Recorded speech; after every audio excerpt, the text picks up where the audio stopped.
നമുക്കറിയാം, എത്രയോ യുഗങ്ങളായി ഈ രാമായണം നമ്മുടെ ജീവിതത്തിൻ്റെ ഊടും പാവുമായി, നമ്മുടെ എല്ലാം ആത്മീയ നഭസ്സിലെ സൂര്യനെ പോലെ സൂര്യവംശത്തിൻ്റെ കഥ പറയുന്ന ഐതിഹ്യമായി, ഇതിഹാസമായി രണ്ടും നിലനിൽക്കുകയാണ്. നമ്മളിൽ പലർക്കും അറിയാം, ഇതിഹാസം എന്ന് പറഞ്ഞാൽ ഏതൊന്നിലാണോ ഇതിഹ അടങ്ങിയിരിക്കുന്നത് അതിനെയാണ് ഇതിഹാസം എന്ന് പറയുന്നത്. ഇതിഹ എന്ന് പറഞ്ഞാൽ പരമ്പരാപ്രാപ്തമായിട്ടുള്ള ധർമ്മോപദേശം എന്നാണ് അർത്ഥം.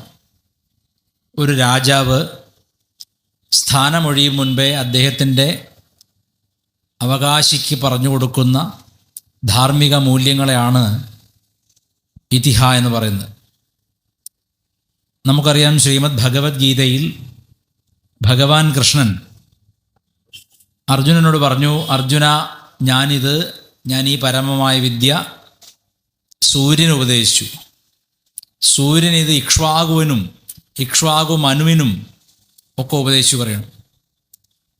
അപ്പോൾ അർജുനൻ ചോദിക്കേണ്ടത്, നമ്മൾ തമ്മിൽ വലിയ പ്രായവ്യത്യാസമില്ല, അങ്ങേക്കും എനിക്കും തമ്മിൽ വലിയ പ്രായവ്യത്യാസമില്ല, പിന്നെ എങ്ങനെയാണ് അങ്ങ് ഇത് പ്രപഞ്ചത്തിൻ്റെ ഉൽപ്പത്തി കാലത്തെ ഉള്ള സൂര്യൻ ഉപദേശിച്ചത്? സൂര്യൻ എങ്ങനെ അത് അങ്ങേക്കൊക്കെ എത്രയോ മുമ്പ് ഉണ്ടായിട്ടുള്ള ഇക്ഷ്വാകുവിനും മനുവിനൊക്കെ ഉപദേശിച്ചു എന്ന് ചോദിക്കുന്നുണ്ട്. എവിടെയാണ് ധർമ്മത്തിന് സനാതനത്വമുണ്ട്, അനശ്വരതയുണ്ട് എന്ന കൽപ്പനയുടെ അടിസ്ഥാനം? ശ്രീകൃഷ്ണ ഭഗവാൻ എടുത്ത ആ ശരീരത്തിൽ നിന്നുകൊണ്ടാണ് അർജുനൻ്റെ ചിന്ത. ഈ ദേവകിയുടെ പുത്രൻ എങ്ങനെയാണ് എത്രയോ യുഗങ്ങൾക്കപ്പുറത്തുള്ള സൂര്യന് ഇത് ഉപദേശിക്കുന്നത് എന്ന സംശയം വരുന്നത്? അനുസ്യൂതമായി ഒരേ ആത്മസ്വരൂപം വിവിധ ശരീരങ്ങളെ കൈക്കൊള്ളുന്നു എന്ന പ്രക്രിയ അവതാരം എന്ന് പറയും. മൈക്ക് എന്ത് പറ്റിയാവോ, ഇടയ്ക്കുന്ന ശബ്ദം ഉണ്ടായി. ഇങ്ങനെയുള്ള അവതാരങ്ങൾ ഭൂമിയിൽ അവതരിച്ച് ധർമ്മധാരയെ വീണ്ടും വീണ്ടും മുന്നോട്ട് ചലിപ്പിക്കുകയാണ്. അപ്പോൾ ചില മതങ്ങളിൽ ഒരു ദൈവം, ആ ദൈവത്തിന് അവസാനം ഒരു പ്രവാചകൻ വന്നു, പിന്നെ ആരുമില്ല. നമുക്കങ്ങനെയല്ല. പ്രപഞ്ചം ഉള്ളിടത്തോളം കാലം പ്രാപഞ്ചിക ധർമ്മത്തെ ഓർമ്മിപ്പിക്കാൻ വേണ്ടി ഒന്നോ അതിലധികമോ ദിവ്യവിഭൂതികൾ ഭൂമിയിൽ വരും എന്നത് നമ്മുടെ അനുഭവമാണ്. ഇക്കാലത്തുമുണ്ട്. അപ്പോൾ രണ്ട് കൈയും രണ്ട് കാലും നമ്മളെപ്പോലെയുള്ള മനുഷ്യൻ എങ്ങനെയാണ് ഒരു അവതാരമാവുക എന്നുള്ള സംശയമാണ്. പലരും ചോദിക്കാറുണ്ട്. ഇപ്പോൾ കുറി തൊട്ട് അമ്പലത്തിൽ വരുന്ന ആളുകൾ പോലും മനുഷ്യൻ എങ്ങനെ ദൈവമാകും എന്ന് ചോദിക്കും. ഗീതയിൽ തന്നെ ഇതിന് ഉത്തരമുണ്ട്. അവജാനന്തി മാം മൂഢാ മാനുഷീം തനുമാശ്രിതം പരംഭാവം അജാനന്തോ മമ ഭൂത മഹേശ്വരം.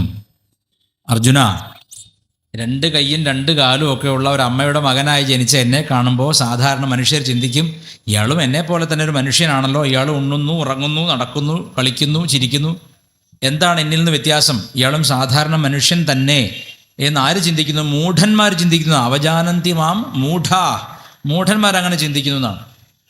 എന്തുകൊണ്ട് അവർ ചിന്തിക്കുന്നു? എനിക്കും അവതാരത്തിനും ഒരുപോലെ ശരീരം കാണുന്നുകൊണ്ട് ചിന്തിക്കുന്നു. എന്നാൽ പരംഭാവം അജാനന്തോ, എൻ്റെ പരമമായ ദിവ്യഭാവത്തെപ്പറ്റി അവർക്കൊന്നും അറിഞ്ഞുകൂടാ. എൻ്റെ മഹേശ്വര ഭാവത്തെപ്പറ്റി, മമഭൂത മഹേശ്വരം, അതറിയാത്തത് കൊണ്ടാണ് അങ്ങനെ പറയുന്നതെന്നാണ്.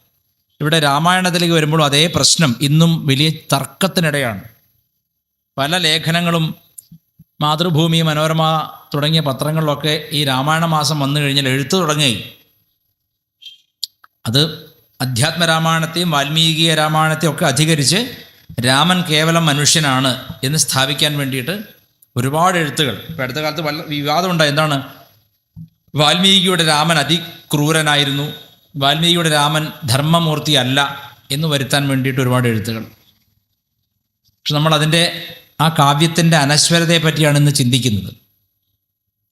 ഇങ്ങനെ സൂര്യന് ഭഗവാൻ ഉപദേശിച്ച വിദ്യ എന്തായിരിക്കും? നമ്മൾ വിചാരിക്കും വളരെ രഹസ്യ മന്ത്രമാണ്. ഇപ്പം ഫേസ്ബുക്കോ യൂട്യൂബൊക്കെ തുറന്നു നോക്കിയാൽ അതിൽ ആരെയും വശീകരിക്കാൻ ഒറ്റ കാര്യം ചെയ്താൽ മതി, ഉടനെ അതിൽ 10 ലക്ഷം വ്യൂ. നമ്മൾ ഒരു രാമായണത്തിനെ പറ്റി ഒരു ക്ലാസ് എടുത്താൽ 5 പേര് കാണും. നിങ്ങൾ യൂട്യൂബിൽ കണ്ടിട്ടുണ്ടാവും. യൂട്യൂബ് തുറന്ന ഉടനെ ആരെയും വശീകരിക്കാൻ ഈ ഒറ്റ മന്ത്രം മതി. വീടിൻ്റെ കിഴക്കേ ഭാഗത്ത് ഈ ഒരു സാധനം വെച്ചാൽ, എന്ത് സാധനം അവർ പറയില്ല, അവസാനം വരെയും പറയില്ല. വീടിൻ്റെ കിഴക്കേ ഭാഗത്ത് ഈ ഒരു സാധനം വെച്ചാൽ ധനം കുമിഞ്ഞുകൂടും. അപ്പം നമ്മൾ അത് എന്താണ് ആ സാധനം അറിയാതെ ഒരു നിവൃത്തിയില്ല. അപ്പം അത് തുറന്ന് കുറേ എന്തൊക്കെയോ വട്ടം ചുറ്റി പറയും. നമുക്കൊക്കെ വീടുണ്ടല്ലോ, വീട് മണ്ണിലാണല്ലോ സ്ഥിതി ചെയ്യുന്നത്, വീടിന് അടിത്തറയുണ്ടല്ലോ, ഇങ്ങനെ പറഞ്ഞ് അവസാനത്തെ 1 മിനിറ്റിനുള്ളിൽ അയാൾ പറയും എന്തോ വിളക്ക് കൊളുത്താനോ എന്തൊക്കെ അവൻ പറയില്ല. ഇങ്ങനെയുള്ള പല വിദ്യകളും ഉണ്ടല്ലോ. അപ്പം അത്തരം വിദ്യകളൊന്നുമല്ല സൂര്യൻ ഉപദേശിച്ചിരിക്കുന്നത്. സുഖം ഉണ്ടാവാനുള്ള അടിസ്ഥാന കാരണമാണ് ഉപദേശിച്ചത്. സുഖം എങ്ങനെ ഉണ്ടാവണേ? ധർമ്മത്തിലാണ് സുഖം എന്നാണ് മഹാഭാരതം പറയണത്. നമുക്ക് 2 ഇതിഹാസങ്ങളാണ്, അറിയാലോ. ഇവിടെ എൻ്റെ മുമ്പിലിരിക്കുന്നത് അറിവില്ലാത്തവരാണെന്ന ചിന്തയിലല്ല ഞാൻ പ്രസംഗിക്കുന്നത്. ഇത് നമ്മളൊന്നും പരസ്പരം എന്താ പറയുക, ഒരേ കാര്യത്തെ ഇഷ്ടപ്പെടുന്ന 2 കക്ഷികൾ കാണുമ്പോൾ ഉണ്ടാവുന്ന സന്തോഷം. നാടൻ ഭാഷയിൽ പറഞ്ഞ 2 കള്ളുകൂടിയന്മാർ കാണുമ്പോൾ രാമകൃഷ്ണദേവൻ പറയും, ശ്രീരാമകൃഷ്ണ പരമഹംസർ പറയും, 2 കള്ളുകൂടിയന്മാർ പ്രത്യേകിച്ച് ഒരു ആധാർ കാർഡും കാണിക്കേണ്ട, ഒരു പാൻ കാർഡ് കാണിക്കേണ്ട, അവർ തമ്മിൽ കാണുമ്പോൾ തന്നെ അനുരാഗബദ്ധരാവാണ്. കാരണം അവർ രണ്ടുപേരും ഒരേ ലഹരിയെ ആസ്വദിക്കുന്നവരാണ്. അപ്പോൾ നമ്മൾ 2 കൂട്ടരും ധർമ്മത്തിൻ്റെ ലഹരിയെ അനുഭവിക്കുന്നവരായതുകൊണ്ടാണ് ഇവിടെ കൂടിയിരിക്കുന്നത്. അല്ലാതെ നിങ്ങൾക്ക് അറിവ് കുറവും എനിക്ക് ഭയങ്കരമായ അറിവുണ്ടെന്ന് സ്ഥാപിക്കുകയല്ല എൻ്റെ ലക്ഷ്യം. നമ്മളൊന്ന് ഒരുമിച്ചിരുന്ന് ഈ കാര്യത്തെപ്പറ്റി ചിന്തിക്കുകയാണ്. അതിൽ പ്രധാനപ്പെട്ട വിഷയം എന്ത് രഹസ്യമാണ് സൂര്യന് ശ്രീ ഭഗവാൻ ഉപദേശിച്ചതെന്നൊരു ചിന്ത എല്ലാവർക്കും ഉണ്ടാവുമല്ലോ. ആ രഹസ്യങ്ങളാണ് ഈ 2 ഇതിഹാസങ്ങളിലൂടെ പറയപ്പെട്ടിരിക്കുന്നത്. ചോദിക്കട്ടെ, ഇവിടെ ക്വിസ് നടക്കണല്ലോ. ഒരാളിങ്ങനെ മൈക്കൊണ്ട് വല്ലേച്ചാൽ പോരല്ലോ, അല്ലേ? ഏത് ഗ്രന്ഥത്തെ അടിസ്ഥാനപ്പെടുത്തിയിട്ടാണ് എഴുത്തച്ഛൻ എഴുതിയത്? ആരെഴുതിയത്? അങ്ങനെ ചോദിച്ചാൽ ഞങ്ങൾ കഷ്ടപ്പെടും. അങ്ങനെയാണോ? വാൽമീകി എഴുതിയതാണോ? അല്ല. പിന്നെ ആരെഴുതി? ഏത് കൃതിയെ അവലംബിച്ചാണ് ഈ നമ്മുടെ എഴുത്തച്ഛൻ എഴുതിയത്? വ്യാസൻ എഴുതിയിട്ടുണ്ട് എന്ന് പറയപ്പെടുന്ന, അല്ലെങ്കിൽ വ്യാസൻ്റെതെന്ന് പറയപ്പെടുന്ന അധ്യാത്മരാമായണം. നോക്കൂ, ഇവിടെ ഈച്ചയും പൂച്ചയൊക്കെ ഉണ്ട്. എൻ്റെ പോളിറ്റ് ബ്യൂറോ വരെ കയറിയുണ്ട്. അപ്പോ ശരി. അപ്പോ അങ്ങനെ മനോഹര വൃത്തികെട്ട സ്ഥലങ്ങൾക്കൊക്കെ മനോഹര പേരിട്ടിട്ടാണല്ലോ ഇപ്പോൾ വിളിക്കണത്. ശരി. അപ്പോ വ്യാസൻ എഴുതിയിട്ടുള്ള അധ്യാത്മരാമായണത്തിൽ വ്യക്തമായും വാൽമീകിയുടെ ആദികാവ്യത്തിൽ ചില അപഭ്രംശങ്ങളുണ്ട്, ചില മാറ്റങ്ങളുണ്ട്, ചില കഥകളുടെ തന്തുവിന് വ്യത്യാസമുണ്ട്. ഞാൻ വെച്ചാൽ CPM ആരോ വരികയെന്ന്, ഞങ്ങളെ പാർട്ടി അങ്ങനെ പറഞ്ഞ് അവിടുന്ന് തലയായിട്ട് പോകാമെന്ന് വിചാരിക്കണ്ട. ശരി, ഇത് വല്ലാണ്ട് മുണ്ട് പറക്കില്ലല്ലോ, ഇല്ല. ശരി. അപ്പോൾ ഈ വാൽമീകി എന്ന ആദികവിയുടെ പ്രത്യേകത, ശരിക്കും നടന്ന സംഭവം നിങ്ങളോട് ഞാൻ യഥാതഥം പറയാം, ആസ് ഇറ്റ് ഈസ്. എന്താണ്? ഒരാൾ തപസ് ചെയ്യുന്നു. ഒരാൾ തപസ് ചെയ്യുന്ന സമയത്ത് എന്താ ഉണ്ടാവണത്? അയാളുടെ മനസ്സിൻ്റെ സങ്കല്പ വികല്പങ്ങൾ ഒതുങ്ങുന്നു. സങ്കല്പ വികല്പം എന്ന് പറയുന്നത് വെറുതെ ഇരുന്നിട്ട് ഇങ്ങനെ ചിന്തിക്കുക, നാളെ കുട്ടിയുടെ ഫീസ് കൊടുക്കാനായി ഭാര്യ വഴക്കിട്ട് പോണു, അല്ലെങ്കിൽ ഭർത്താവ് കുടിച്ചിട്ട് വരുന്നു, അല്ലെങ്കിൽ എന്തെങ്കിലും സങ്കല്പം, മനസ്സ് സങ്കല്പങ്ങളിൽ മുഴുകുന്ന സ്വഭാവമുള്ളതാണ്. ഒരു നിമിഷം അടങ്ങിയിരിക്കാൻ മനസ്സിന് സാധിക്കില്ല. മനസ്സിനെ ശങ്കരാചാര്യ സ്വാമികൾ ഉപമിച്ചിരിക്കുന്നത് കള്ള് ഷാപ്പിൽ കയറി കള്ള് കുടിക്കുക, അല്ലെങ്കിൽ തെങ്ങിൻ്റെ മുകളിൽ നിന്ന് കള്ള് കുടിച്ചിട്ട് താഴെ ഇറങ്ങി വരുന്ന വഴിക്ക് തേള് കുത്തിയിട്ടുള്ള ഒരു കുരങ്ങൻ എങ്ങനെ ഉണ്ടാവും?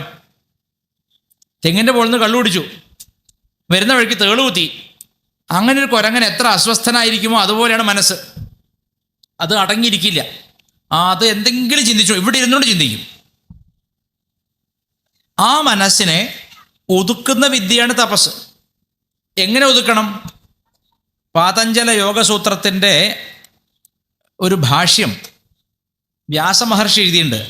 പാതഞ്ജല യോഗസൂത്രത്തിൻ്റെ ഭാഷ്യം. അതിൽ തപശബ്ദത്തിന് വ്യാസമഹർഷി കൊടുക്കുന്ന അർത്ഥം ദ്വന്ദ്വസഹനം തപഃ എന്നാണ്. ദ്വന്ദ്വസഹനം തപഃ എന്ന് വെച്ചാൽ, ഇപ്പം നേരത്തെ കറണ്ട് പോയി, അപ്പോൾ ഇരുട്ടാണ്, സഹിച്ചേ പറ്റൂ. വെളിച്ചാണ്, ഇതും സഹിച്ചേ പറ്റൂ. ഒരാൾ പറഞ്ഞു ഗുരുമൂർത്തിയുടെ പ്രഭാഷണം അസ്സലായി എന്ന് പറഞ്ഞു, സഹിച്ചേ പറ്റൂ. വേറൊരാൾ പറഞ്ഞു അത്ര നന്നായില്ല, ഇന്നലത്തെ കമ്പയർ ചെയ്യുമ്പോൾ അത്ര നന്നായില്ല, അത് ഞാൻ കേട്ടാൽ അതും ഞാൻ സഹിച്ചേ പറ്റൂ. അപ്പോൾ സ്തുതി, നിന്ദ, ഇരുട്ട് വെളിച്ചം, ചൂട് തണുപ്പ്, സുഖം ദുഃഖം, മാനം അപമാനം തുടങ്ങി ദ്വന്ദ്വങ്ങളെ ഒരേപോലെ സഹിക്കാനുള്ള കഴിവാണ് തപസ്. ഒരേപോലെ സഹിക്കാനുള്ള കഴിവാണ്. അപൂർവം ചില മനുഷ്യരിലെ ഞാനത് കണ്ടിട്ടുള്ളൂ. തപസ്വിയായിട്ട് വേഷം കെട്ടാൻ എളുപ്പമാണ് until we are questioned by nature due to circumstances. ഓരോ അവസരം പ്രകൃതി ഇട്ട് തരുമ്പോഴാണ് നമ്മൾ അതിൽ തോറ്റുപോകുമോ പരീക്ഷയിൽ ജയിക്കുമോ എന്നറിയാം. അതിനെപ്പറ്റി ഒരു കഥയുണ്ടല്ലോ. ഒരു കപടയതി ആളുകളെ കാണിച്ച് വലിയ കമ്പാഷനറ്റ്, ഞാൻ വലിയ കാരുണ്യമുള്ള ആളാണെന്ന് കാണിക്കുന്ന ആളാണ്. ഒരു ദിവസം അയാൾക്ക് ആരോ ഒത്തിരി തേൻ കൊടുത്തു, അമ്പലത്തിൽ നിന്ന് പ്രസാദം. അപ്പോൾ ആ സ്വാമി അത് കുടിച്ചപ്പോൾ തേൻ ഇങ്ങനെ താടി കൂടെ ഒഴുകി താഴേക്ക്. അപ്പോൾ സ്വാമി പറഞ്ഞു, സ്വാമി തുടയ്ക്കണ്ടേ? അത് അവിടെ ഇരുന്നോട്ടെ, പ്രകൃതിയുടെ അല്ലേ, അവിടെ ഇരുന്നോട്ടെ. കുറച്ച് കഴിയുമ്പോൾ നമ്മുടെ ആശാന്മാർ വരാൻ തുടങ്ങി, റെഡ് വോളണ്ടിയർമാർ വരാൻ തുടങ്ങി. ഉറുമ്പ് അതിവിടെ കയറി കടി തുടങ്ങി. ആദ്യമൊക്കെ സ്വാമി പറഞ്ഞു അതൊന്നും കുഴപ്പമില്ല, അതും ജീവിയല്ലേ എന്ന് പറഞ്ഞു. ഉറുമ്പല്ലേ ആള്, അതിന് വലിയ വിവരമുണ്ടോ, നല്ല കടി കൊണ്ട് തുടങ്ങി. ഇപ്പൊ സ്വാമി എന്ത് ചെയ്തറിയോ, കൂട്ടിയൊരു തിരുമ്മൽ താടി ഒക്കെ കൊന്നു. അപ്പൊ നമുക്ക് ഒരു ഫിലോസഫി പറയാം, ഒരു തത്വശാസ്ത്രം പ്രസംഗിക്കാം, അത് ജീവിക്കുക എന്നുള്ളതാണ് അതിൻ്റെ test. So the test of religion is not in philosophy but in living that philosophy. മതത്തിൻ്റെ പരീക്ഷ എന്ന് പറയുന്നത് മതത്തിൻ്റെ തത്വശാസ്ത്രമല്ല, ആ തത്വശാസ്ത്രത്തിൻ്റെ ജീവിതമാണ്. ഒരു തത്വശാസ്ത്രം പഠിച്ചു, ഗീത പഠിച്ചു. ഗീതയിൽ എന്താ പറയുന്നത്? സമദുഃഖ സുഖക്ഷമി. ഭക്തന്റെ ലക്ഷണമാണ്. ദുഃഖത്തോടും സുഖത്തോടും സമബുദ്ധിയുള്ളവനും ക്ഷമയുള്ളവനുമാണ്. സമദുഃഖ സുഖക്ഷമി. പിന്നെയോ സർവ്വജീവജാലങ്ങളോടും മൈത്രി, ഫ്രണ്ട്ഷിപ്പ് ടു ഓൾ ബീയിങ്സ്. എല്ലാ ജീവജാലങ്ങളോടും മൈത്രി. ഈ കഴിഞ്ഞ ദിവസം ഒരു രസകരമായിട്ടുള്ള സംഭവം നടന്നു. എൻ്റെ ഒരു ഫ്രണ്ട് ഫേസ്ബുക്കിൽ എഴുതിയതാണ്. അവരുടെ വീട്ടിലൊരു നായക്കുട്ടിയുണ്ട്, വളർത്തുന്നതാണ്, ലാബ്രഡോറാണ്. അപ്പോൾ അതിന് ലാബ്രഡോർ എന്ന് പറഞ്ഞാൽ ഈശ്വരൻ ഏറ്റവും സന്തോഷിച്ചിരിക്കുമ്പോൾ ഉണ്ടാക്കുന്ന ഒരു ജീവിയാണ്. ഈശ്വരൻ ഹാപ്പി ആയിട്ട് വീഗാലാൻഡ് പോകുമ്പോൾ ആണ് ഈ ലാബ്രഡോർ നായിനെ ഉണ്ടാക്കുന്നത്. അത്ര നല്ലതാണത്. അതിന് കള്ളത്തരം അറിയില്ല, അതിന് കണ്ണിലേക്ക് നോക്കിയാൽ തന്നെ നമുക്ക് കരച്ചിൽ, അത്ര ശുദ്ധതയാണ്. അപ്പോൾ ആ നായക്കുട്ടിയെ വളർത്തുകയാണ് ഈ സ്ത്രീ. അവരുടെ ഭർത്താവ് മരിച്ചു പോയതാണ്, മക്കളാണ് ഒരു ആൺകുട്ടിയും പെൺകുട്ടിയും. ഒരു ദിവസം ആ പെൺകുട്ടി ഈ ലാബിനെ കൊണ്ട് നടത്താൻ പോയപ്പോൾ ആ സ്ട്രീറ്റിൽ താമസിക്കുന്ന ഗീതാ പ്രഭാഷകയായ ഒരു സ്ത്രീ, നോട്ട് ദ പോയിന്റ്, ഭഗവത്ഗീത പ്രഭാഷണം നടത്തുകയും, ഭഗവത്ഗീതയ്ക്ക് പല ക്ലബ്ബുണ്ട്, എന്നെ പോലെ തെണ്ടികളുടെ ക്ലബ്ബും ഉണ്ട്, എലീറ്റ് ക്ലബ്ബും ഉണ്ട് ഗീതയ്ക്ക്. പ്രാണായാമത്തിനുണ്ട്. അങ്ങനെ ബെൻസിൽ വന്ന് പ്രാണായാമം ചെയ്തു പോകുന്നവരുണ്ട്, എന്നെ പോലെ പിച്ചക്കാരുടെ പ്രാണായാമം വേറെയുണ്ട്. അതിന് ആളില്ല. എല്ലാറ്റിനും ഒരു എലീറ്റ് ക്ലബ്ബും ഉണ്ട്. ഹിന്ദുമതത്തിൽ ഒരു ഡൗൺ ട്രോഡൻ ക്ലബ്ബും ഉണ്ട്. അപ്പോൾ ഈ സാധു സ്ത്രീ, അവരുടെ മകള് 8ാം ക്ലാസ് പഠിക്കുന്ന പെൺകുട്ടിയാണ്. അവൾ ഈ നായം കൊണ്ട് ഇങ്ങനെ രാവിലെ നടത്താൻ പോവാണ്. ഈ ലാബിൻ്റെ പ്രത്യേകത ഉണ്ട്, അത് കള്ളന്മാർ വന്നാൽ താക്കോൽ കാണിച്ചു കൊടുക്കും, ആലന്മാരുടെ വാ ചേട്ടാന്ന് പറയും. ഇങ്ങനെ പോയപ്പോൾ ഈ സ്ത്രീ ഗീതാ പ്രഭാഷക ശുദ്ധിയായിട്ട് രാവിലെ കുളിച്ച് അമ്പലത്തിൽ പോയിട്ട് വരികയാണ്. അപ്പോൾ ഈ ചേച്ചിയെ കണ്ടപ്പോൾ ഒരു മെമ്പറാണല്ലോ വെച്ചിട്ട് ഈ ലാബ് എന്ത് ചെയ്തു, സ്നേഹിച്ച് 2 ചാട്ടം കെട്ടിപ്പിടിക്കാൻ. ഉടനെ ആ സ്ത്രീ നമ്മുടെ കൊടുങ്ങല്ലൂർ ഭരണിപ്പാട്ടിൻ്റെ അത്രയില്ല എങ്കിലും കുറച്ച് ഡൈല്യൂട്ടഡ് വെർഷനിൽ പറഞ്ഞു, ഈ അശ്രീകര അയ്യോ തൊട്ടു, അതെ എനിക്ക് നാരായണീയം ക്ലാസ്സുകളിലാണ് ഒക്കെ പറഞ്ഞു. അപ്പോൾ ഗീത എവിടെ പോയി? അദ്വേഷ്ട സർവഭൂതാനാം, എല്ലാ ജീവജാലങ്ങളോടും ദ്വേഷമില്ലാതെ വർത്തിക്കൽ ഭക്തന്റെ ലക്ഷണമാണ്. ഇപ്പോൾ philosophies in Himalayas, your life is in Kerala. നിങ്ങളുടെ തത്വശാസ്ത്രം ഹിമാലയത്തിലും നിങ്ങളുടെ ജീവിതം കേരളത്തിലുമാണ്. ഇപ്പം നരകത്തെ ചൂണ്ടിക്കാണിക്കാൻ വേറൊരു പ്രദേശം കാണുന്നില്ല, അതുകൊണ്ടാണ് ആ കോൺട്രാസ്റ്റ് പറഞ്ഞത്. അപ്പോൾ ഇവരെന്നോട് പറയാം എന്താ ചെയ്യുക? ആ കുട്ടി തൊട്ടിട്ടില്ല, പക്ഷെ ആ ചിരിച്ചിട്ട് അങ്ങോട്ട് ഇഷ്ടപ്പെട്ടു പോയതാണ്. ഉടനെ ഈ സ്ത്രീ അശ്രീകരം എന്നാണ്. അശ്രീകരം എന്ന് പറഞ്ഞാൽ ശ്രീയെ കൊണ്ടുവരാത്തത്, ഐശ്വര്യം ഉണ്ടാക്കാത്തത്, ചേഷ്ട എന്നൊക്കെ നമ്മൾ പറയില്ലേ. ഒരു നിഷ്കളങ്കമായ ഒരു നായക്കുട്ടിയെ കാണുമ്പോൾ പോലും ആളുകൾക്ക് വെറുപ്പാണ്. ഉള്ളിൽ അത്രയും മലയാളികളെ പോലെ ഇത്രയും കാപ്പാട്ടാതെ നിറഞ്ഞൊരു സമൂഹം ലോകത്തില്ല. ഞാൻ ആ മലയാളികളോട് ചോദിച്ചാൽ മലയാളികളിലും നല്ലവരുണ്ട്, അങ്ങനെ എന്നാ ശരിക്കും മലയാളി ആണോ? അല്ല, ഞങ്ങളൊക്കെ കുംഭകോണത്തും തഞ്ചാവൂരിൽ നിന്നൊക്കെ കേരളത്തിൽ വന്നവരാണ്, അതുകൊണ്ട് കുഴപ്പമില്ല. പിന്നിൽ ബാക്ക് എഞ്ചിനാണ്. കേരളത്തിലെ ബ്രാഹ്മണർ ഫ്രണ്ട് എഞ്ചിനാണ് ഇവിടെ വെക്കുക. അപ്പം അത് മുറിച്ചു വരിക്കുക ഇപ്പോൾ വെക്കാറില്ല. കാരണം അയാൾ CPM-ൻ്റെ ബാങ്ക് ഫെഡറേഷനിലും കോപ്പറേറ്റീവ് ബാങ്കിലും ഒക്കെ ഉണ്ടാവും, നമ്പൂരി ആണെങ്കിലും. അപ്പോൾ പാർട്ടി പിണക്കണ്ട ചില മുറിച്ചുണ്ടാവും. മുൻകുടുംബ ആണ്. അപ്പോൾ ഞാൻ പറഞ്ഞതിൻ്റെ അർത്ഥം, ഒരു കവി ആ തപസ് ചെയ്യാൻ പുറപ്പെടുമ്പോൾ തന്നെ എന്താണ് അയാൾ ചെയ്യേണ്ടത്? ഈ രണ്ട് ഭാവങ്ങൾ, അതായത് മിത്രത ശത്രുത ഒന്നുമില്ല, ഒന്നിനോടും ദേഷ്യമില്ല. അദ്വേഷ്ട സർവഭൂതാന. ഭൂതം എന്ന് പറഞ്ഞാൽ എന്താണ്? കാരണഭൂതമല്ല. ഭൂതം എന്ന് പറഞ്ഞാൽ ഉണ്ടായത്. ഈ ഭൂമിയിൽ ഉണ്ടായിട്ടുള്ള സകലതിനോടും മൈത്രി എന്ന് വെച്ചാൽ ഫ്രണ്ട്ഷിപ്പാണ്. ശ്രീകൃഷ്ണൻ ജീവിക്കാൻ പറഞ്ഞ വഴിയാണ്. Be a friend to all in the world, not to human beings, not only to human beings, everything in this world. എല്ലാറ്റിനോടും ഒരു ടോട്ടൽ ഫ്രണ്ട്ഷിപ്പാണ് ഹിന്ദു മതത്തിൻ്റെ ലിവിങ് ഫിലോസഫി. അവിടെ നിന്നോട്ടെ, ജീവിക്കാൻ ആരുണ്ടെന്നാ ചോദ്യം. ഇതൊരു വലിയ ചാലഞ്ച് ആയതുകൊണ്ട് അധികം ഹിന്ദുക്കളും കപടതയുള്ളവരാണ്. എന്താ കാര്യം?